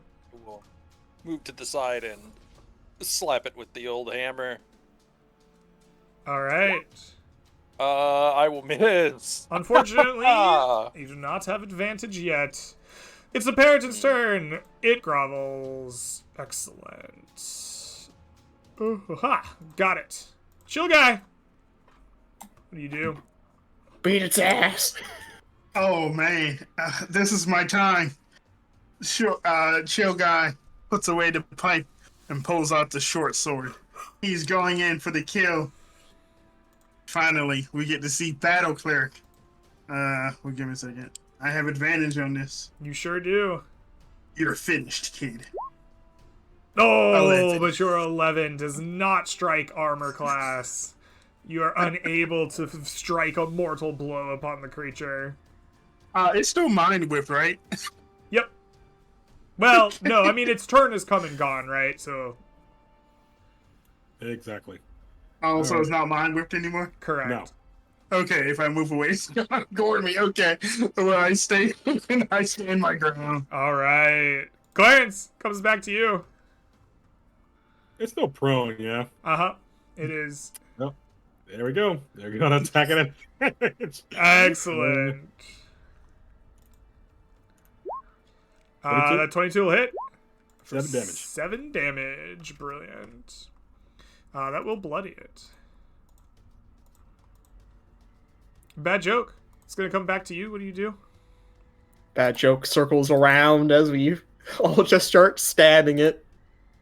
Yeah, Stab, formation, stab.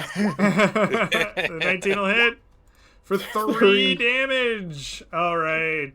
The dagger. 19 will hit. Roll for fish for the crit. Nope. All right, it will take 3 more three. damage. All right. Still up. Blessed Mountain, are you going to finish it or is it going to turn? Can I roll double nat ones is the real question. That is the real question. A Does a 14 does hit. Excellent. 8 damage. Oh, unfortunately, it does not get a turn as you pummel it to death in the circle of pain. The creature dies and is no more. That was an excellent go, my guys. That's how we do it. All right, every time, just like that. I And command then- them to grovel, and they do. Yeah. They all do. We're gonna try to get the horns and the feathers and move on. All right, you may absolutely do that. Let me get my trusty creature loot table out. I think it's 2 Patterton antlers for D2 and 4 feathers for D4. You are correct, but I would like for you to make me a nature intelligence check to harvest them. Even better. Done. Perfect. You are successful. I would love for you to roll me blah blah blah. Oh, that's the wrong one. D2 for Periton antlers and D4 for feathers. All right, you can get 1 Periton antler. This can be consecrated into a focus by a druid. It requires attunement. The focus may cast Bestow Curse once per day. A creature attuned to the focus loses its shadow and is vulnerable to necrotic damage. The Periton feathers that you have acquired can be crafted by calligrapher's supplies into a pen, or carefully crafted by woodcarver's tools into 2 arrows. If a Periton feathered arrow is used to make an attack against a humanoid while the attacker is hiding, the attack does not give away the attacker's location on a miss. If anybody wants it, let me know. But I got 3 antlers and 6 feathers. Sick. All right. Got a whole curio shop going on. All right. With the creature harvested, you guys are once again ready to continue your adventure. As you set off from this place, you have 5 exploration points left. Who is going to lead us? I can do it. All right. Once again, Imperial North seem to be need to working on our aim or something. I see. That is going to cost us 1 exploration point as you approach the outposts. You move kind of away from the rusty, tarnished hills. Grasses go greener, and paths begin to be seen in the lands around you as you approach the outpost. Would you please roll me a D100 on our encounter table, please? I can definitely try. That is a 5. Nothing is found. It is a clean and easy day of travel, and you are 1 step closer to the outpost. Excellent. That has brought us to 4. We have 4 exploration points left. Who amongst you would like to lead us the rest of the way? I'll go ahead and take us into the outpost, complaining about having the munchies and looking for the nearest tavern. All right. Go ahead and roll me a D100 as you make the trek. Let's see if there's anything scary out on the roads they haven't taken care of. 77 could do it. That's far enough to not be a simple. 76 to 80 is weather encounter. 77. Recent rains have caused the earth and the hills to blah blah blah mudslide.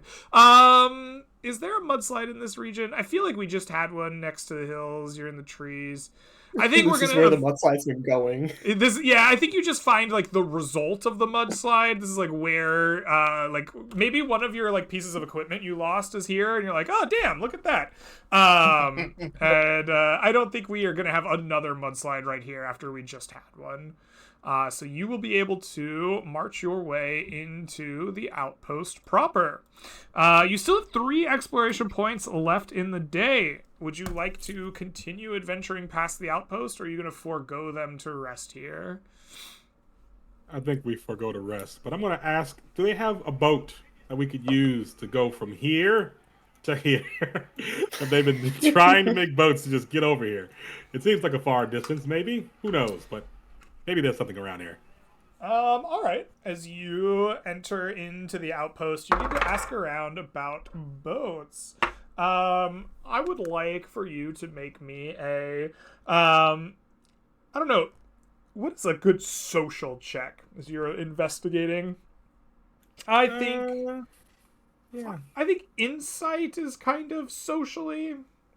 I'd like an insight charisma check, I think. To find someone who may or may not have a boat and can take you somewhere. So insight and charisma. You look for the unapproved, illegal smuggling You're operation trying to find boat. the like smuggler that's like bringing in like elephants or something under the radar for the carnival. Cool. 21. Damn. 21 is quite good. All right. You're gonna find exactly what you're looking for. A small, sneaky person who says, "Yeah, I'll take you out there, but it's gonna be pricey. Those waters are dangerous, you know. I'm gonna need." He looks around. I'm gonna need like 65 gold, and a promise that you don't tell nobody. You know what? Make it 50. You got yourself a deal. I can't budge. The dice told me 65. Ah, I didn't I know can it help was with a, that. It was a lock. No, I got it. Don't worry about it. He says, as I reach to pull out a hand cross. No, I don't have one. Oh gosh. You shoot the boatsman dead. All right. I'd pay for it. So tomorrow, before everybody wakes up, I'm gonna meet you with 3 other guys. They're heading out. No one sees. Meet me down by the cove, not by the docks. Oh, cool. Even better. Yes. I like we can't secret be coves. seen. We hunt the bad joke in the sea. Oh, yeah. We gotta get that guy. I heard he ruined everything. He What a got rid of the bastard. circus. They're that dedicated. They want to go on the I did not expect that. He's not even a smuggler. He's a vigilante. Oh my god, that's hilarious. All So, right. yeah, long have- rest here. Yeah, you have successfully negotiated passage across the channel. As you bed down for the night, you spend the time in town to refresh your supplies, get a little bit of wear and tear off your chest. You get a full night's rest here at a safe and secure location, as this is a well-defended town. You may gain the full benefits of a long rest, regaining all of your HP back, all of your remaining hit dice in your pool, as well as all spells and class features. Those of you with wounds or exhaustion also will recover 1 level of each. The next morning, you will abscond early away from town with pockets full of your maximum 3 rations, and you will find a small rickety boat, barely big enough for the 5 of you, helmed by this guy that is cloaked head to toe in clown makeup. Like he's like clearly somebody that is capable of assassinating bards at a high level. There's like vocal cords cut in like a tattoo around his neck. Like he looks vicious. And he says He's a mime. He's a mime. He's a mime that left mime school. Yeah, he's got a grudge against them all. Gotcha. And he bids you all to get in his boat, as he'll take you across this channel. We get in. As you get in, it is going to take you. It is going to take you essentially a full day to row across this channel, your whole exploration points. And as you do, the weather is fickle and the water dangerous. The captain is going to navigate you well, but I would like the bad joke in particular to roll us our D100, as the waters might be dangerous, and especially so for him. 40. A 40. Excellent. What do we see on a 40?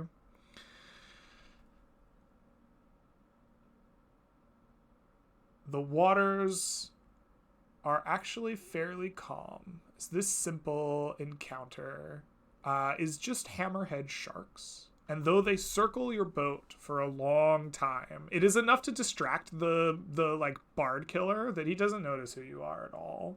And he swears and cusses and like shouts at them and jabs at them and is unsuccessful in driving them off. And it is perhaps daunting, but the sharks do not knock over your boat, nor do they leap on and start attacking you street shark style.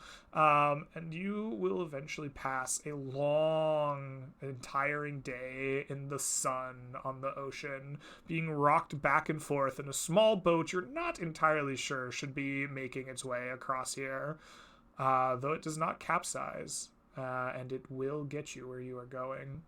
Tell me, party, as this day passes, what is it like on this small, cramped vessel being rocked to and fro while this man cusses and curses at sharks that circle your boat? Clarence is a little on edge because he knows the bad joke could die at literally any moment. And he's prepared to thunderwave this guy if things go poorly. Push him into the sharks. But he's like, ugh, gosh, I really don't want that to happen. Because I don't know how to drive a boat, so I'm not sure. So he's a little tense, but you see him just writing his book, like kind of shifting his eyes back and forth. All right. You know, surprisingly, the chill guy's pretty chill. He met his supplier inside of the outpost, and you know that's why he wasn't feeling so chill. He was starting to run low on his supply, but now he's good. It kind of looks like a steamboat. He's at the back of the boat next to the sharks, and you know he's got bagpipes. So every once in a while he goes toot toot, and you know just chilling. Solid. The bad joke continues to feed his own rumor mill. You know, he brings up the bad joke. Out of all these tough types that go out and explore these hills and mountains and plains, a lot of them don't come back, right? They go to the mountains, go to a prison, they don't come back. Some to go to the forest. He's the only one that comes back. He's the only one coming back. Yeah, but he's a Something killer wrong with too. him. I feed him to these sharks when I find him. I'm sure he's out here. We'd have found him if he was in the hills or the forests. They're everywhere. I'm the only one patrolling this water. Clever man. He probably tried to get around. That's what they call me, 4.0 Steve.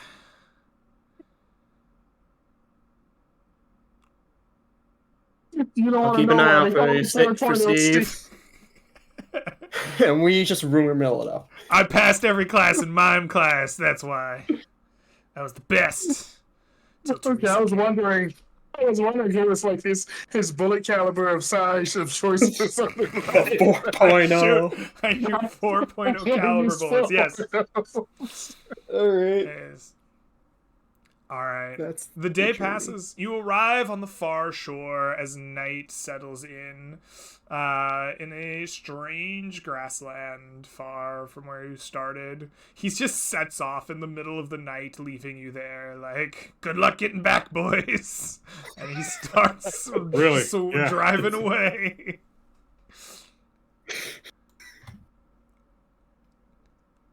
You must pass another The night shark. out in The the sharks will get him. The sharks might get him, actually. He's not going to survive long out here doing what he's doing, but he got you where you wanted good gold. to go. Hey, it worked Uh, All out. right, to the bridge. Yes, you pass the night here. Let me see if we get anything cool. I need another D10 because it's too... We're on a new area, right?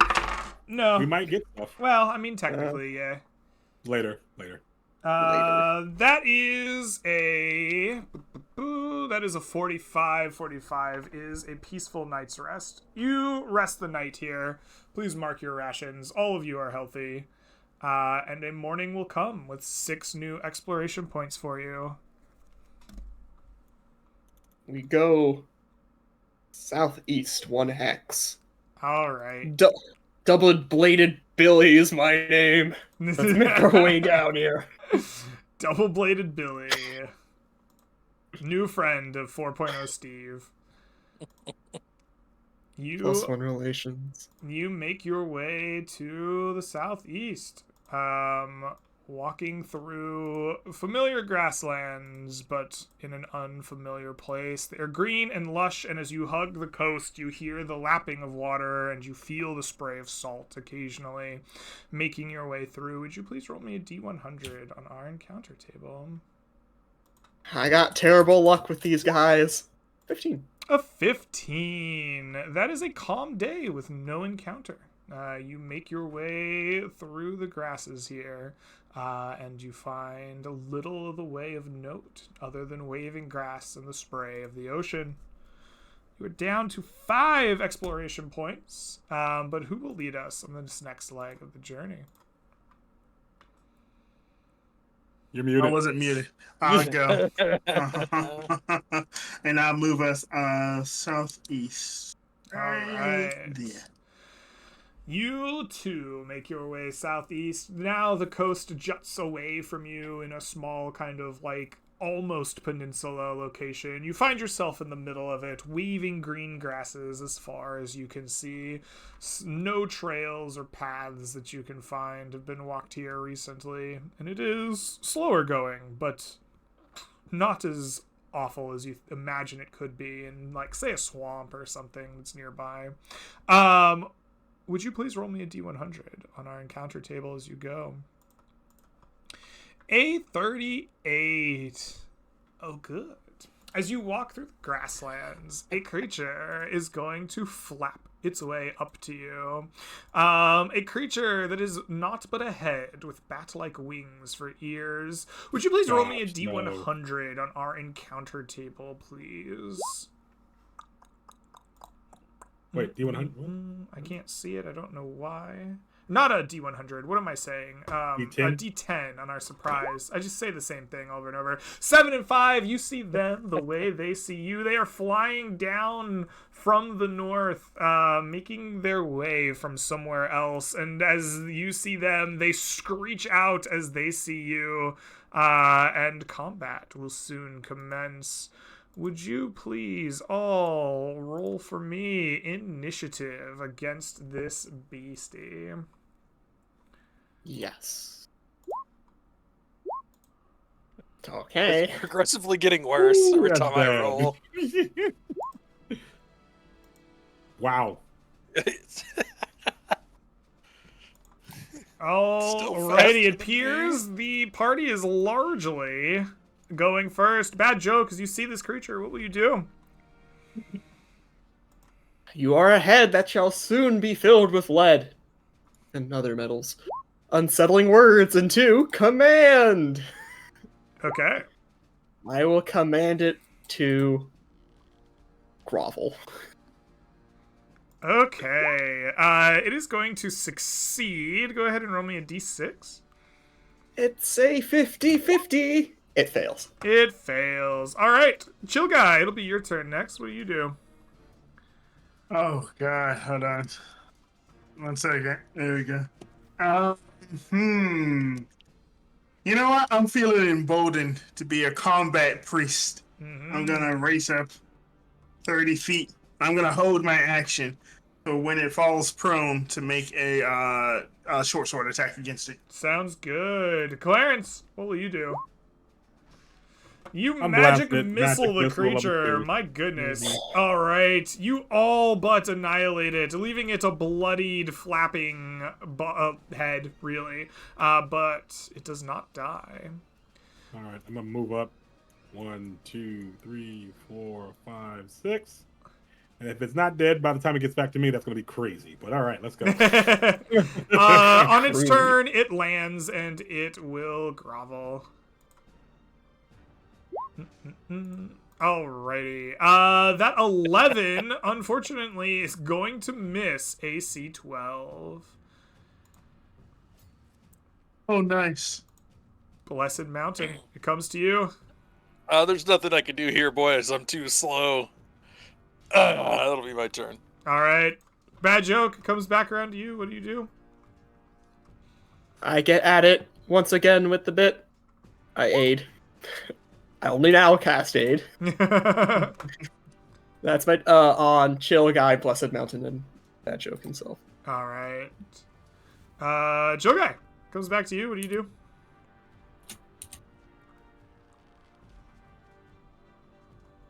I'm so sorry.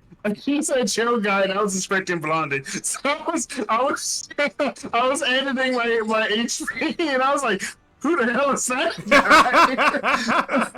Oh, it's so Who is prone, so that? it's done for. You're Kill cooked. him.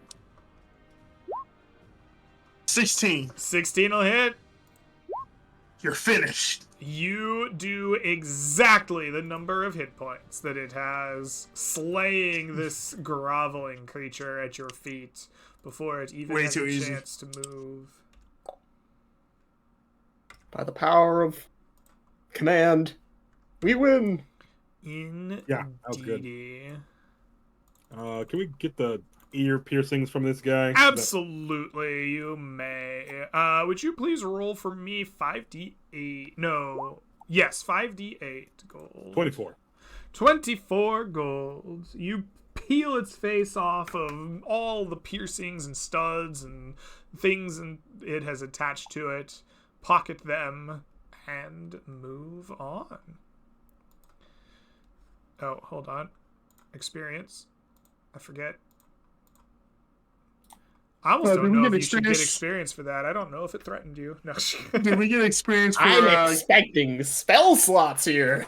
Gonna pour Quavo on us. Did we get experience for getting that guy killed by those sharks? Yeah, we'll see No. if he's alive. He was a high-level bard. You know, I was gonna make an invisible wall in front of him as he was behind me. It turns out the sharks did not eat him this time. He has No! out-navigated them. They'll probably get him at some point, but today was not the day. I like that guy. All right. Well, Clarence is gonna be moving that northwest. And All try to right. get close to the bridge. Got 100. Oh no! Wait, that's good. That's good. You rolled a 61 as you move your way ever closer to the bridge, going through an endless kind of sea of these grasses. On a 60 to 63, you're going to find a resource encounter here. You cannot find bog iron when you are not in the bog. So, what can you find in the grasslands? You are probably going to find stone or wood, depending on whether there's random trees here or if there's just like some stone crap. Alright. Evens, we get wood. Odds, we get stone. That is a 4. You find a strange copse of trees. Just kind of grow here. They are long and straight and perfectly decent for perfectly decent for turning into lumber to return home with. If you would like to spend a exploration point, you can take the time to chop them up into good pieces and get 1 wood back to the town. Yeah, we do. We do that. That's what All we need. right. So we will spend a 3rd exploration point, leaving us with 3 left as you spend the time chopping up this long, straight wood you find here in the grasslands. I'm going to make note that we have found that wood here. You have like multiple mounts. I assume 60 pounds of wood is not going to change your encumbrance levels, yes? Yeah, I can carry it. My donkey, my mule, Smooth Sam, has plenty of space. Plenty of space. Excellent. All right. So what do I take away here? I think I'm going to take away just salvageable metal because that's what it would have been.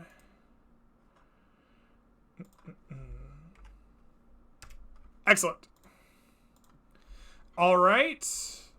You have found resources here in these woods as you press forward, seeking the bridge to your east. You have 3 exploration points left this day. Who would like to use them next? I would like to explore this hex. All right. Tell me, how are you going to do that?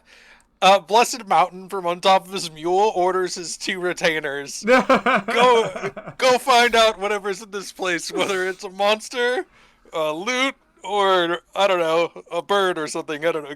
Go out there and look for stuff. All right. You order your retainers, who may or may not exist, to go find stuff for you. I would love for you to give me a perception check for your retainers. Since we're closest to the Seething Mire, we will use their Discovery DC of 14. Okay. That is a 17. That will be a success. As you order around your retainers, micromanaging them, of course, because they need it, roaming around. Would you please roll me a D100 on our encounter table? It's a 95. What do we get on a 95? You're welcome. It's okay. We're 1 away from the big thing. Don't worry. We're safe. killing us. You You're killing are. us. You actually are going to get this encounter, despite being from the swamp. Oh. This could wind up out here. As you are telling your retainers where to go and what to do, there will be 2 creatures that you find out here hunting around. As they get put on the map here, and I try to figure out how to differentiate the 2 tokens. Oh, one's gray and one's red. Perfect. Would you please roll a d10 to see who will be in initiative here? You better roll a 10. Oh, thank God. A That's fine. 7. Excellent. Gosh. So on a 7, that is a stalemate, actually. Okay, didn't get too far. So you will notice them about the same time they notice you. I guess there's some nearby rocks or something, and coming around them are 2 creatures. They are scaled and a lizard-like in appearance, though they have the posture and stance and size of a humanoid. And as they see you, you will see one wrapped in vestments and shaking a like staff around, while the other carries an enormous scale-like shield in front of it. As they see you and prepare to attack, I would love for you to roll me initiative.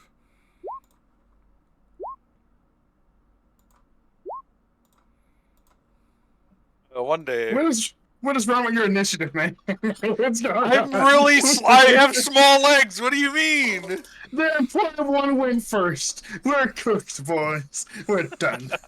All I feel the righty. Is everybody rolled into initiative?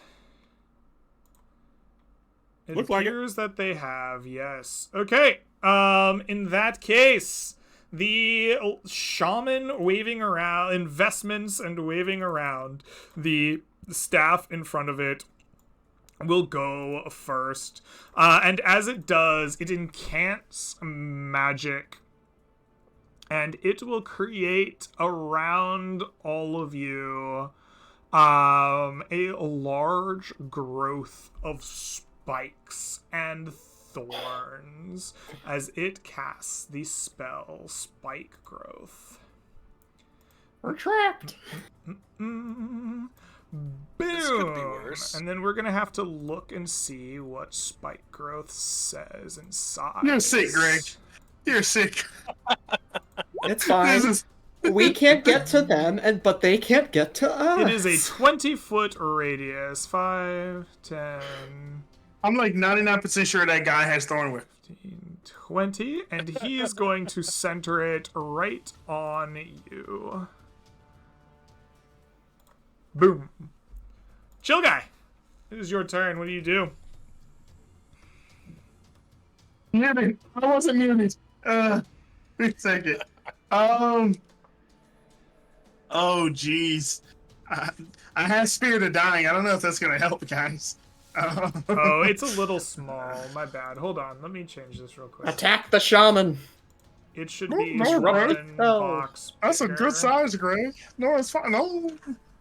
Yep. Yeah. Okay. Is that is centered? I think that's centered. Yeah. All right. Sorry about that.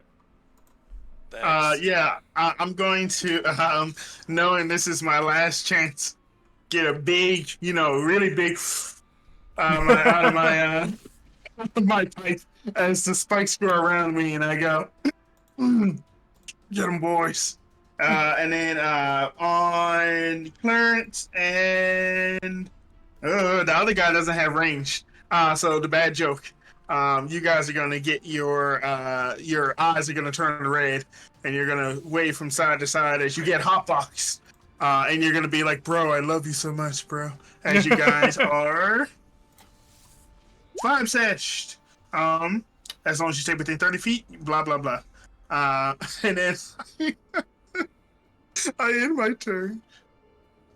All right. You end your turn after hotboxing the party. Bad joke comes to you. What will you do? The hotbox, instead of making the bad joke chill, actually instills him with a bloodlust. He looks over towards the caster. "You impetulant fool!" I unsettlingly words him. "Grovel!" I will cast Command at 2nd level, targeting them both to grovel. Okay. Excellent. He will fail, and this guy will fail. I bought us time. That's my turn. All right. Clarence, it comes to you. Yeah, I'm just gonna do it again. 4d4 plus 4 on the shaman. All right. You unleash some magic missiles.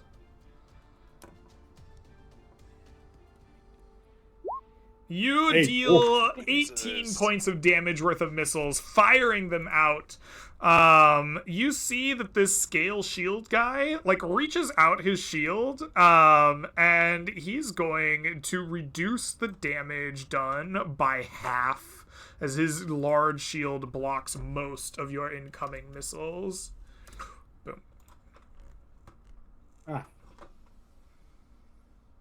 So they both take 9, or just Nope, he takes just 9? reduces the incoming damage of an attack on the shaman when within 5 feet of him by half. Golly, that's annoying. All right. Well, I have a very important question. Does he drop his concentration on spike growth? yes, that's what I'm going here for. Nope. Damn it! Rolled amazing. Well, I can't do anything else. All right. The scale shield will then grovel. Blessed Mountain, what do you do?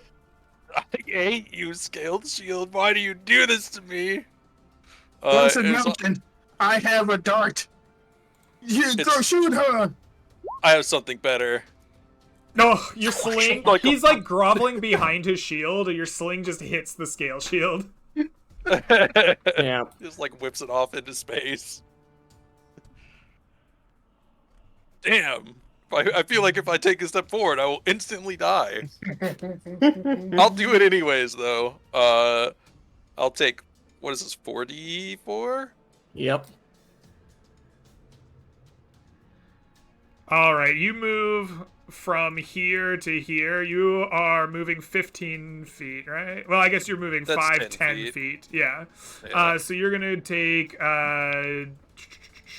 let me go back up to spike growth so I know. I always forget this. 2d4 for every 5 feet. Yes, I'd like you to take 44 piercing damage. Please roll it for Just me. so we are clear, because I know that this circle looks weird, this square is in the spike growth. No, I know. Okay, I still have to move out of it, so I'm Correct. gonna take another 2d4 next turn. correct. I'm just But I wanted can- to point that out. Yeah. It's difficult terrain, and I can only move like Got it. 10 feet because I have small legs. I'll roll Um, the 44 here, I guess. Right. Please take 8 points of piercing damage. Thank you. I know what the outcome would have been if I rolled, and I wasn't rolling. Max damage to myself. Thank you. All That'll be right. my turn. Excellent. With that, the shaman will also grovel. All right. Chill guy, man. What you got going on? Man, this is really wacky. Oh geez. All ranged attacks now have disadvantage on them, guys. Yep. Nice. Oh geez, Rick. Oh geez, Rick. Oh. They have disadvantage on deck saves because they're prone. I don't think it gives you disadvantage on dex saves. I don't think so. I'm not sure. It should. Somebody might want to. It does. Yes, I'm almost Alright. certain that is true. Yeah. Because dodge The does the shaman. opposite. Yeah. The shaman must try to prevent from getting hotboxed.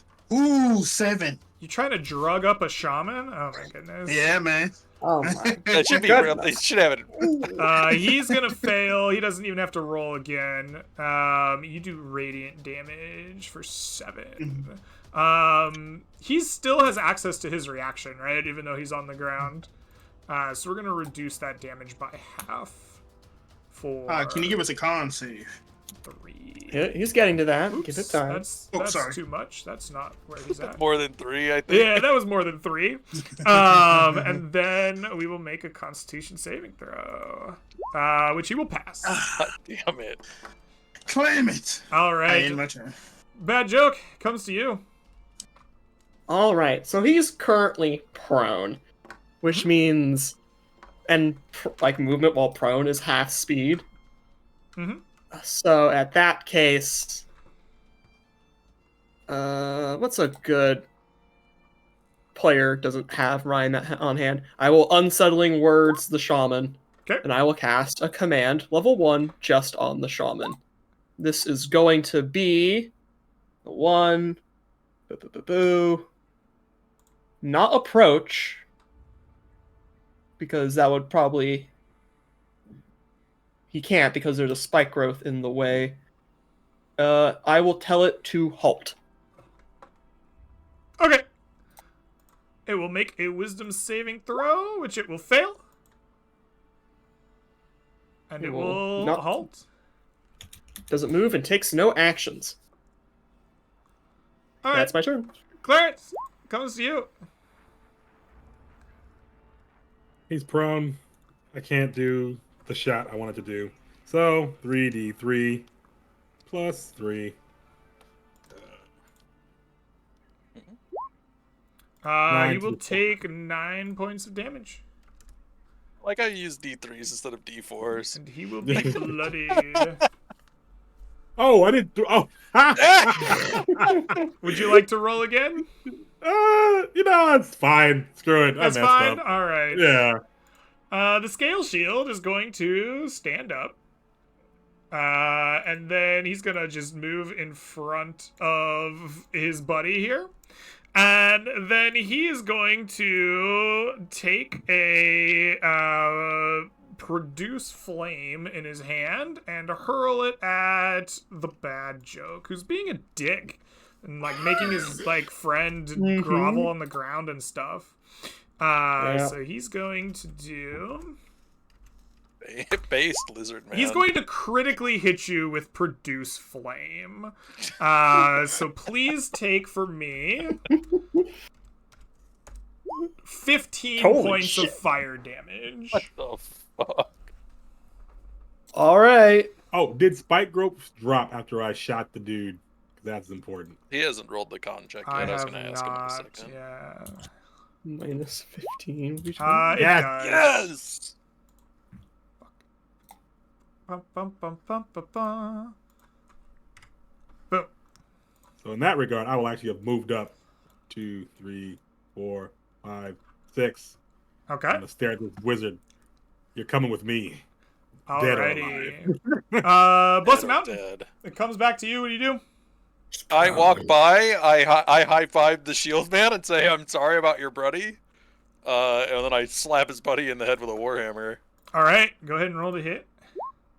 21? It's 21. Go ahead and roll damage. 10 points that of will be damage. halved.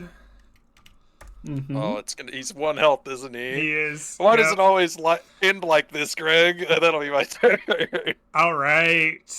With that, Shaman is going to stand up. He is halted. Yeah, he is. All right. Shaman's not going to stand up. I'm sorry, little Yes! man. Chill. Debuff What are you doing? Bard. You're muted. I wasn't muted. I Yeah. wasn't muted. You're down there on the stream screen. No, I don't want to do that. That's way too dangerous. Give me a second. What's the range on Sacred Flame? I'm close enough. It's like 60 feet, right? Yep. The shaman is still prone. Yep. Give me a death save at disadvantage, please. I'll take 5 radiant. He's going to fail, and he's Mhm. going to lose his 1 HP. Easy. Way too easy. I do a little gnomish dance and then I end my turn. All right. Bad joke comes to you. You're a failure. All right. Make a wisdom save. Which he will See, succeed. you ran away a little bit. Yes.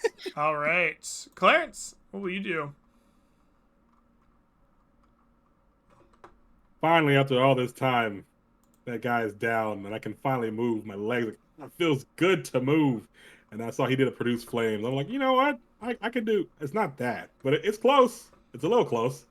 And if Real Trinity would load a little bit faster, maybe. Come on, there we go. There she is.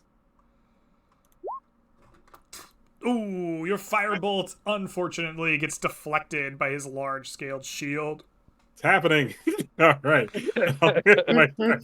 All right. The scale shield has a dude next to him. You didn't really do anything that was too bad. He's gonna go after the cleric that tried to kill him.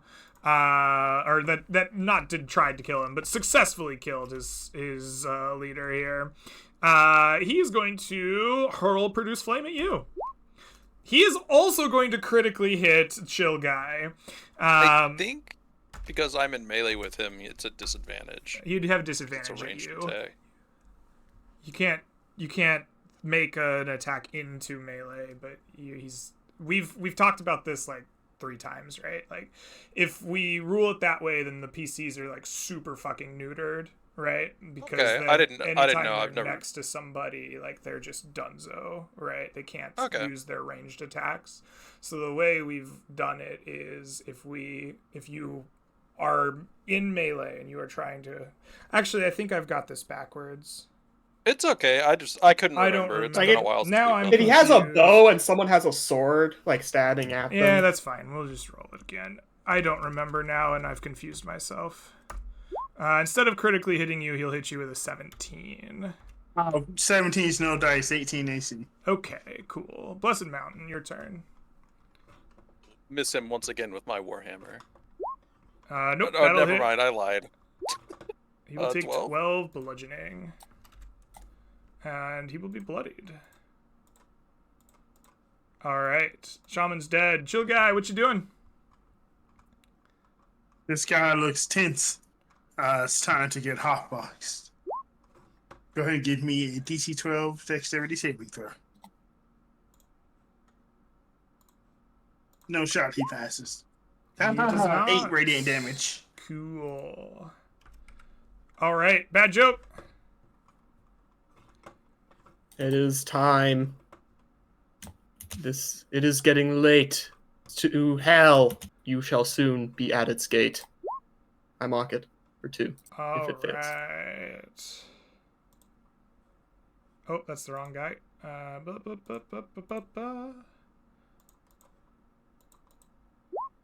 He will fail, and he will not die. Oh my goodness. 2 damage, not quite enough. Clarence! Oh, your firebolt will not get him. He comes back around. Alright, he's tired of this, like, guy fucking him up in melee. He's gonna attack you. His first attack will be with his Morning Star with a 21. I think Fuck. that'll clear you. He has disadvantage yeah. because of vicious mockery. He does, yeah. It's all disadvantage. Alright, Oh, and more than that then one. he's going to do it again. He still misses. Okay. Alright, Blessed Mountain. I Take do us the home. thing. Does a 17 hit? 17 hits. Alright, 10 more points of damage. Alrighty, you have ended the battle, and they lie dead at your feet. Excellent. I loot their stuff, Greg. Sure. As soon as my keyboard works, I can tell you what they have. Like Alright. a pack of rabid dogs that just got shown its plate of meat. All right. I would love for you to roll me 12d8 gold, as these creatures have upon them just various valuables from the swamp. Stones and polished trinkets and fetishes. They have 64 gold worth of value upon them.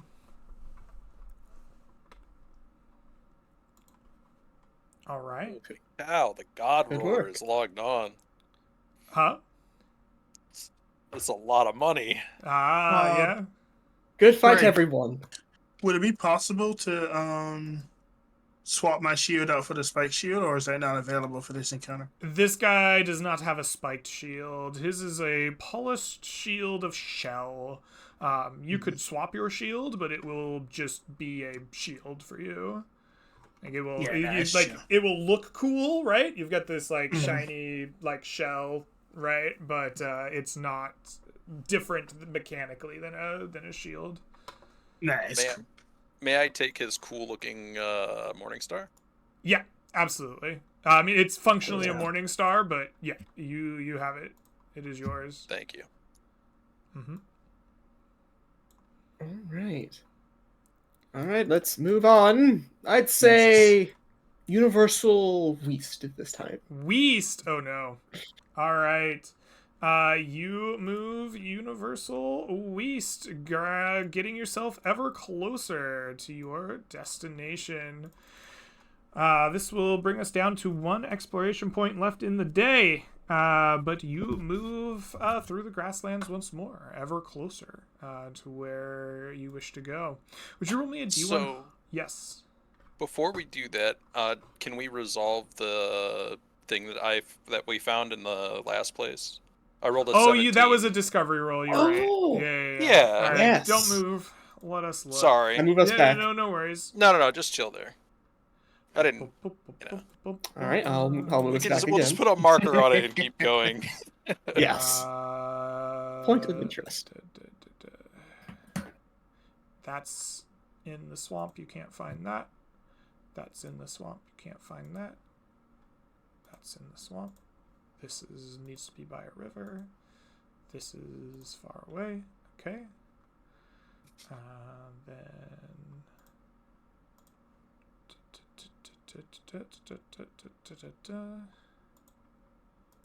Okay, we'll have to go to the manifestations page then.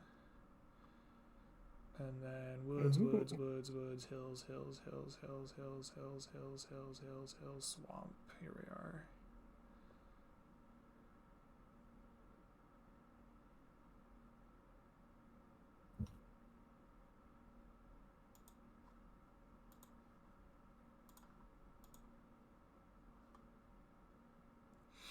All right.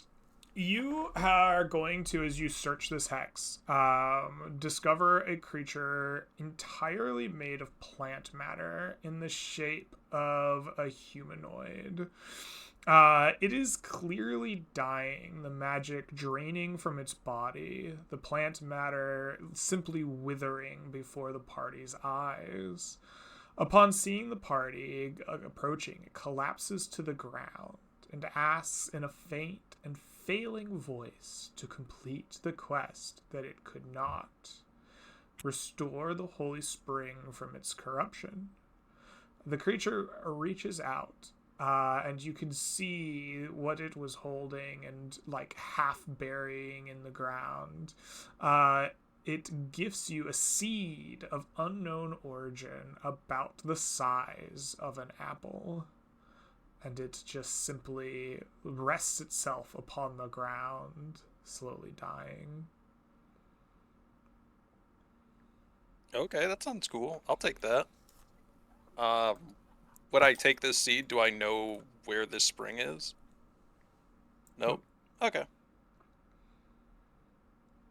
Hold on to that.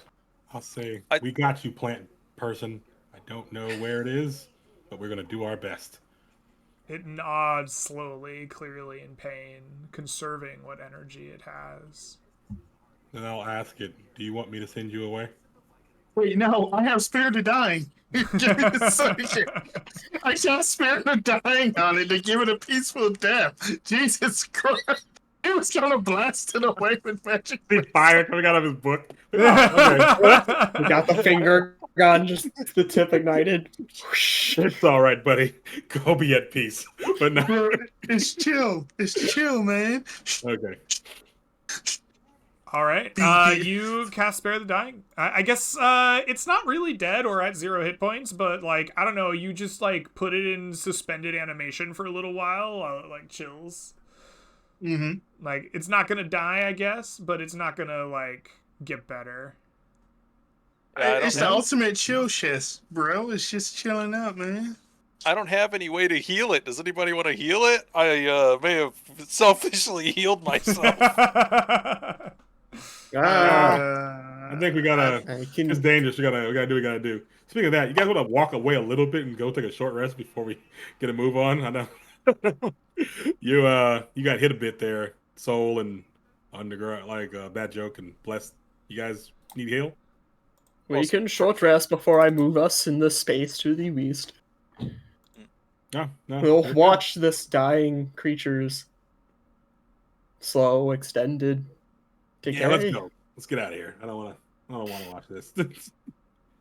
All right, you leave it behind, and you're just moving on. It sounds like as a party, you're not gonna like investigate or search around or anything. That's a good point. Should we search the hex to see if we can find the spring? We can give it a shot. Sure. I guess the spring could be in this area. It would be really funny for us to be like, yeah, we never found that spring we didn't look for. I mean, you're welcome to just leave it behind. Nothing says you have to honor the request. I guess we can at least try to see if it's like Yeah. almost there, or I if think we it's should. I've learned my lesson about breaking promises. Yeah, these We should guys. definitely do this. All right. Yeah. Very good. Then I guess I will keep it with Mr. Blessed Mountain, who was the one to find this discovery. Would you please give me tell me how you're gonna find it? Like, what do you do to investigate it, and then let's find ourselves a check here. I think we have a group discussion where I try to pep everyone up, and I'm trying to persuade them all to help me. Mm-hmm. Like, come on, guys, we can all do this together. I'm gonna stand on your shoulders, and you're gonna hold my feet so I don't fall down, and then we're gonna walk around like this and find it. All right. Go ahead and give me a persuasion check. DC 12 to create an effective master blaster of looking out. Damn it! Oh no, it turns out that you're not very charismatic in this way, and you forcibly get on their shoulders and like try to look around, but it's not the effective like viewpoint that you thought you were gonna get. And despite your efforts, you do not see anything of note in the area. Fortunate. All right. You dislocated my shoulder. Sorry, I thought you were that bad joke guy. I suppose with Oh, that, the party moves on. Yeah, we want to do a short rest before we move into the next X, or Short rest while we can. Okay, sure. We short rest first. All right. You spend a short rest in the same place as the like now suspended in animation dying plant creature is. It just watches you, not able to die and not able to heal, and just like stares at you. And you can take a short rest. You will eat of your rations and drink of your waters, bind some wounds, make any spells or class features back associated with a short rest in the player's handbook. As well, you can spend up to 1/2 of your hit dice pool rounded up to regain HP. I'm not a I've got bad quick guy, question for you, Greg. Greg. Oh, go ahead, so. I'm sorry. So, Mr. Underground has used the Song of Rest, and it states any friendly creatures that hear this regain hit points. Does this plant heal 3 hit points? The plant is not taking a short rest. The plant It's not? is Okay. dying and is in suspended animation because of a spell. Okay. Yeah. Oh, what I was gonna ask is, how does he feel after the short rest? For about an hour, he's been hotboxed. So I wonder, is he feeling pretty chill?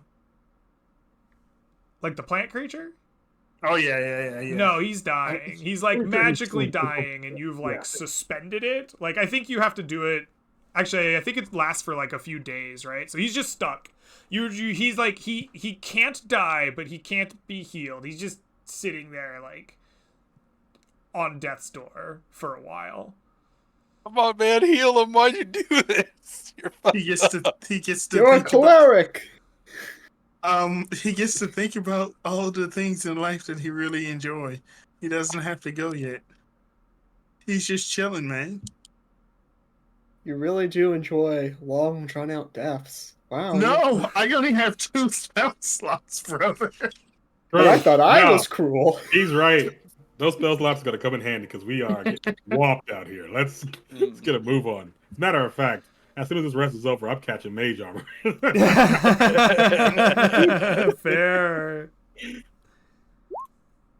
And now So now the we can bad move. joke takes us Okay. west. Yeah, let's go west. All right, so the short rest took you an exploration point. So this will be your final exploration point for the day. As you head out, you go northwest and make your way through rolling grass plains, leaving behind a very like confused and dying, but not quite dying, plant creature. Excellent. As you move northwest, would you please give me a D100 on our encounter table? 77. All right, excellent. On a 77, we are on a 76 to 80.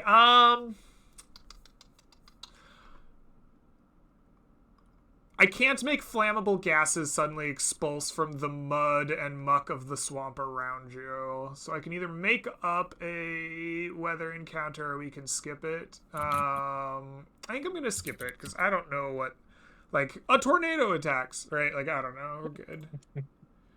I'm going to say it's the grasslands and the swamp weather is just swamp stuff.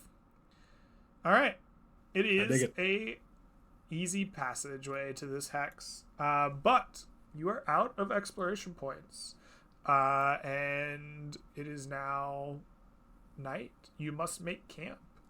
Tell me, what does the party do as they make camp this night and this evening? What is the vibe like? Over there, where the sun sets, no, rises in the east, sets in the west.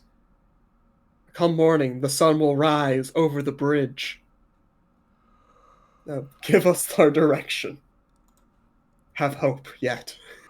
Here's the problem. After today, we're out of rations. And I'm voracious. And that's why we scavenge for rations in the morning. Oh, that's a good point. Mm-hmm. Mm-hmm. I've got a +1 to my survival check, so. Do you have enough rations tonight? I guess you're sharing again, Yeah. like you did Yeah. before. Yeah. Okay. Stop trying to kill us, we Greg. can't, and then we can point and laugh at them as they don't eat. All right. So this evening you have a pep talk and the night comes. I don't need anyone to roll because at night the four of you go to sleep. And you dream wicked dreams. You see a seed blooming into a small, wicked black tree. You are all beset by terrors of the night, terrors of your own making that haunt you till the break of dawn. You awake bleary-eyed, tired, and exhausted. I would like the four of you to take one level of exhaustion. Blessed Mountain, you will see that nearby you from your pack or wherever you have kept that apple-sized seed, it has bloomed in the night into a small, wicked tree, twisted and stunted in the very ground around you, almost exactly like what you saw in the evening. Okay, guys, we need to actually not go to the bridge. We have to go back a hex and find a spring before this thing kills me. Is it growing out of his pack, or is it like? If it was kept in his pack, yes, it has. It is like, you know, the way like the roots like break through concrete or something, and like the trees is like busted out of his pack to like dig into the ground, and then has like become a small black wicked tree. Yeah, I dig up this tree, and I'm like, all right, guys, we have to go back. We have to go west and throw this thing in a spring. Is it small enough that we can carry, presumably, on a... Yeah, it's like a Christmas tree sized. All right, let's be quick about this. No, for real. I need this to happen. I don't know. I'm sick of getting cursed. Every time I've met somebody, they curse me out here. True. Let's see. Who takes us east? Let's see. Did we see the direction it was laying in? Like, was it when it was laying down? Was it laying towards the direction that we were going in, or was it laying towards like probably facing the swamp? The swamp. To the north. To the north. Okay, we're gonna go north. Yeah, northeast, galactic northeast. No, I think it's in this hex with the question mark. You think so? Okay. Yeah, we won't have enough time to. You're right. All right. Explore Yeah, this I think that's where it is. Okay, we're going. I'm gonna move us there, and hope to God we can get something going. All right. D100. You make your way northwest in the morning after hastily digging up a tree and carrying it on the back of a mule. And you are going to race back where you came from in search of a man. Excellent. As you do, you rolled me a D100, I guess, so we will see what we might find along the way. We find nothing along the way. This encounter is not going to happen out here this far from the swamp. And it is easily made back to exactly where you came before. This will cost you 1 exploration point. However, you will not need to explore the hex. You're going back exactly to somewhere you've been. And sure enough, you find this dying person. It looks upon you as you approach, and it closes its eyes tiredly. and says, "I see that we have failed. We couldn't find it. Sorry, my dearest." And as he speaks his last words, even the magics that you cast upon him can no longer cease the pool of whatever it was, and he withers and withers, dies, becomes naught but a dried out husk of plant material in front of your very eyes. Well, once again, I think we just have to remove the tree. If we sleep near its presence, then we'll have the nightmare. there's We also should just burn it to be careful. I was going to say that. Burn it, throw it in the ocean, something. God dang it. These curses are crazy. Throw it in So- the ocean. The salt will kill it, right? Yeah. Oh, we're not near the ocean. Yeah. Well, somebody else take over because I am exhausted. You ran here for nothing. Well, do we leave it here and leave? You'll Yeah, I think we see. just set it on fire and Yeah, get out of I'm here, tapping right? firebolt as we speak. Like there's fire coming out of my book. And just chucking it- All right, you Just burn burning it. the... Actually, when I burn it, does it go down or does it stay like? Does it look like it's about the same? Oh The- yeah, the it burns up like any other. Like it's, Okay. it's a black, twisted, wicked-looking tree, but it's still a tree. It burns for sure. Okay. Yeah, We you did our light best. it up like a big bonfire, and smell the smell of like wood smoke and ash as it burns away. Yep. All right. Let's go. God Yep. dang it. These spirits are freaking annoying. All right. Let's get out of here. All right. Excellent. That makes us back here in the hex before, after this morning's jaunt with 5 exploration points. Who amongst you would like to lead the party forward? Shall we begin need finding food? Yes, Yeah, please. go for it. All right. I shall start the hunt. All right. having you we all will hunt for me. scavenge. How would you scavenge food in this hex? We all need to eat, and therefore we all contribute. And the bad joke, surprisingly, is a leader. He will delegate. He will micromanage. He will lead us to fully comb the area. And whatever we find, we get rid of it together. All right, you do your best Tom Sawyering. I would like you to give me. I think you're not coddling. All right, you're not like, oh, please help. You're like, freaking, you must help me. So I'd like you to give me an intimidation charisma check, please. Well, it'd be a flat +5 then. Nope, I rolled 3. Unfortunately, despite your best Tom Sawyering, your party comes up empty, not to be found in the way of edibles and waters in this searching that you have done. Okay. Well, if that mission is done, I would like to take a shot at trying to find us some grub. All right. Tell me, how do you investigate this place and scavenge for food? I think I would like to almost do like a I'm trying to find the best way because I have Arcana, but I don't think Arcana can find you food. I follow the magic ley lines to the magical apple. You follow like the ley lines back to the magical apple, and then you find just like the ashes of a burned tree. I could use history. I could say what the pioneers used to eat on the trails. When they rode their boulders, and I could use history to figure out if we could find that ancient source of food. Sure, go for it. Okay. Give me a history Alrighty. check. I think it's included. I think this is literally -2. I'm sorry. It'll be guys. -2, 1 for your carousing and 1 for the exhaustion. That is 12. What is our DC in the seething mire?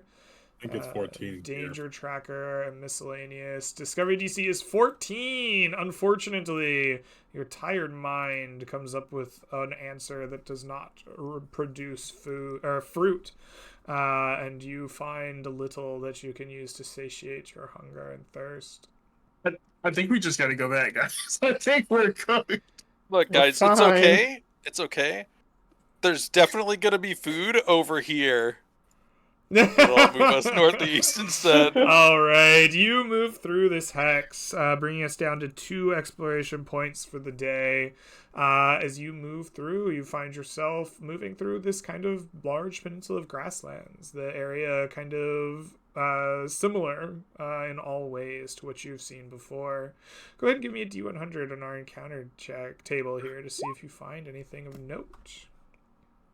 28. 28 is technically a resource. Sure. This is actually not a metal resource, so I can just give this one straight up. You're going to find fallen dry trees that show no signs of immediate threat. You can choose to harvest this wood and return to town with it for 1 EP. Excellent. All right. And now I feel like I need to search for food, and I'm gonna do it using the ancient ways, the ways of his people. I'm gonna try to use a nature intelligence check, and just act like the elves used to do back in the Sounds homeland. good. And he hasn't been doing it as much because he's been smart boy. -1 is 15. -1 is 15. That is a success. You will successfully be able to scavenge food as the elves did, the ancient ways. Or perhaps you just moved to a hex that had food. Who knows? That's also true. Yeah. But you will manage to fill everyone's rations to the maximum of 3. However, your day comes to an end as you do so, as after scavenging the wood for 60 pounds of it, your exploration points have come to an end. Excuse me. Guys, Also, we did collect the wood. yeah, we got. Yeah, I marked down your exploration point for it. I figured you were all collecting. All right. You must sleep for the night. Everyone, please roll me unmodified d20s to see who will see us through the worst of the dark. 3's looking pretty likely. 8 and 19. All right. Vessel, Clarence, you are the one keeping the watch in the darkest of the night as your party sleeps and you rub your eyes, exhausted from wicked dreams before. Would you roll me a D100 on our camp encounter table?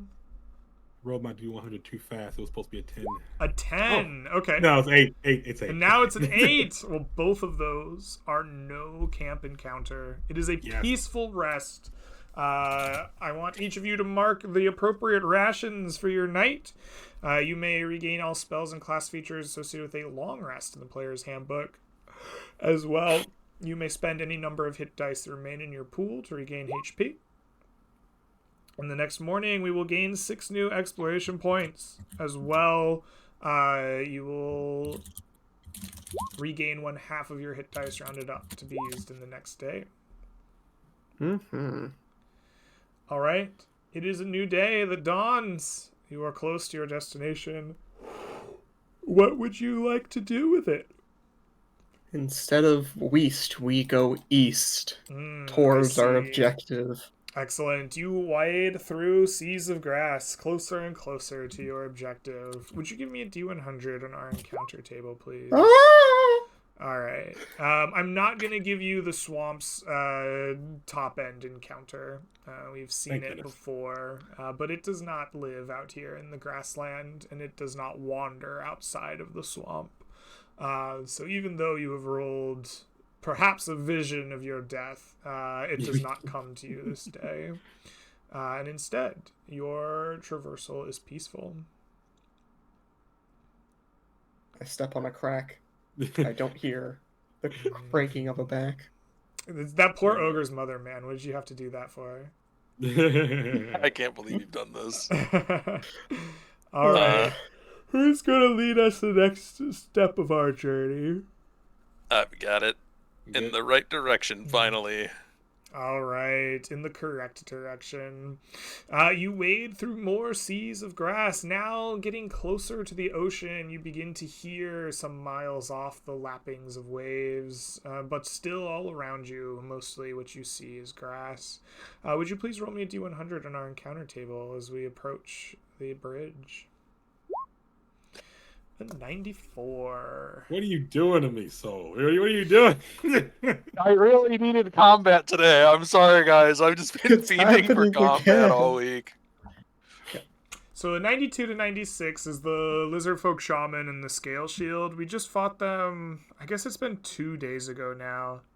I want to get you guys the bridge, and I think if we spend another 45 minutes fighting, our session's going to end. Yeah. So I'm just going to skip over that and say that you've killed the ones that have wandered outside of the swamp this far. Cool. Thank you. Yeah. My Morningstar collection is already completed. So Yeah. what I I'm can going take to the next one. do is I'm just going to move us forward. You're going to get there. It's going to cost you 2 exploration points. And you're going to arrive at our bridge here. Would it have been? Let's see what it would have been. A 93, the same lizard folk and shaman. You're either gonna die to lizard folks out here, or we're gonna get to our bridge. And I'm gonna take us where we want to go. Yeah, Okay. it looks like we stumbled into the Lizard Makeout Creek. Those are couples. So, yeah.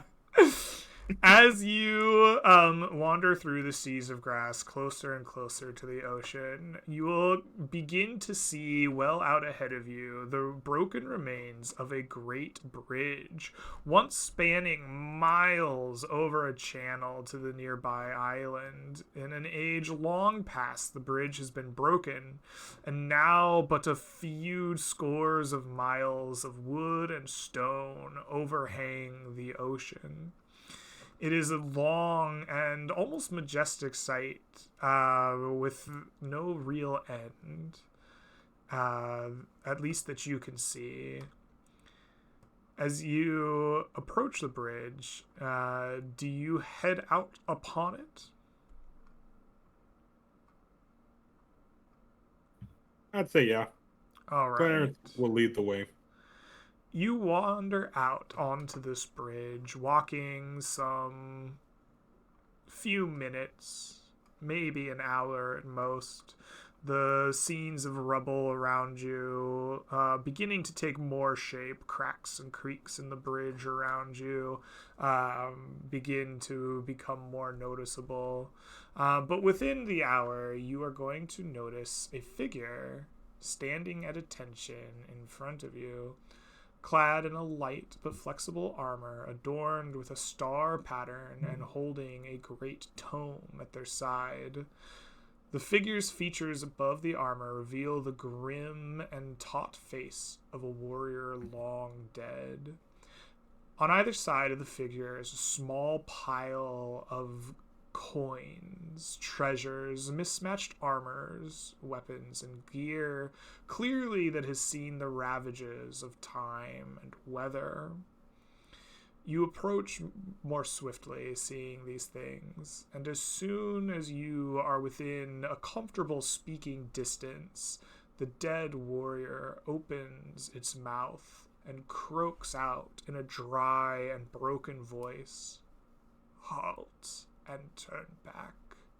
None may approach the Starfall Isle." In a hushed tone, command doesn't work on undead. I'm not fighting that thing. It's scary as fuck, man. Hey, what's on the aisle? If you tell me, I'll leave right now. I promise. It does not return your call. It I'm getting simply deja vu. sits, staring, waiting. What's its weapon? A tome. That's the worst kind of weapon. I'll be honest. Literally the worst. Oh no. Yeah, I Literally look at doesn't Chill get Guy. worse. I look at Chill Guy, and I like look at the other end of the bridge we came from. Like, get the fuck Yeah, out of I here, look man. at you, and for like a split second, you're like a 7-foot tall Iron Man, and I'm a dog. Getting punched in the face. Yeah. For like a split second, we go, this feels familiar. We should leave. Can I grab the gold at least? Can I have the gold? I fucking leave. He doesn't Outta here. say anything to you as if you stand there and ask about the gold. Dead mouth agape just stares forward unseeingly. Yeah. Bad joke, man. What do It's you your think? quest. Yeah, this is your. What do you want? I In would a like his nutshell, book. I have the invisibility spell, but that's the only thing you can probably use. Maybe steal something. I am not prepared to fight an armored soldier of the dead. If you want to turn back, I'm okay. We've discovered what's on the bridge. It's a guy with the book and weapons and gold. We could fight him. Yes. We could run away. That was our mission. We don't have to. Honestly, I'm getting actual deja vu. It's like everywhere I go, I create a trail of corpses. I think one of these days, all those people at that outpost are gonna realize that it's a pattern. The bad joke leaves a trail of corpses. Yeah. I mean, they are already hunting you. Yeah. So, I think, honestly, we have our lives. We should go. All right. We know what's here, and that's what matters. We know what's here. Yeah. Okay. I'm not against that. Okay. We will turn. Is that guy an elf actually? He's Give me a an either investigation intelligence check or a just like straight up like what is it? Medicine intelligence check to determine. Okay. Give me. Oh my slowness. Let me just do. There we go. Got it. All right. You said investigation or in. Let's try investigation. Nope. Could be an elf. You know what? It's could pretty be an dead and dried out and looks like more like a corpse than anything.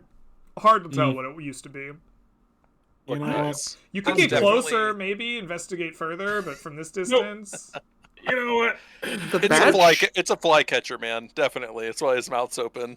Yeah. The bad joke will go to the edge of the bridge and look past the bridge. Can we see the island from here? no, No. So no, Okay, it's many, that- many miles away. Okay. The island is roughly 6, 12, 18, 24, 36, 48 square miles away from you. Okay. That's not happening. Alright. Okay. Well, Well, sir, we've learned our lesson from the last 3 crazy monsters we fought out Actually, here. give me 1 second here. You did move. You were. I need to take my measuring tool out.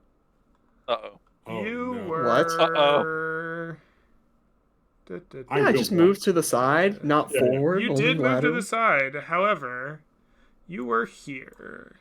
Why is that not working? You were here. You were 25 feet from that. You are now here. You're 25 feet from that, and you were the whole way. You're chilling. Okay. Hey, you guys ready to go home? We've learned what we need to learn. You know, you could always try to mage hand. I'm sure he won't kill you for that. You won't technically be moving. He's a wizard. I'm good. I feel like he's gonna know. I'm not gonna try and outlegal a caster. Yeah. Mm-hmm. All right, Let I'm alone out a of here, wizard. boys. We We're out. leave. We leave. All right. You leave. the images of treasure and an undead man and knowledge of Starfall Isle far behind you. Excellent. Guys, it is 10:30 my time, and I am sure it is much later for a lot of y'all. And I am exhausted.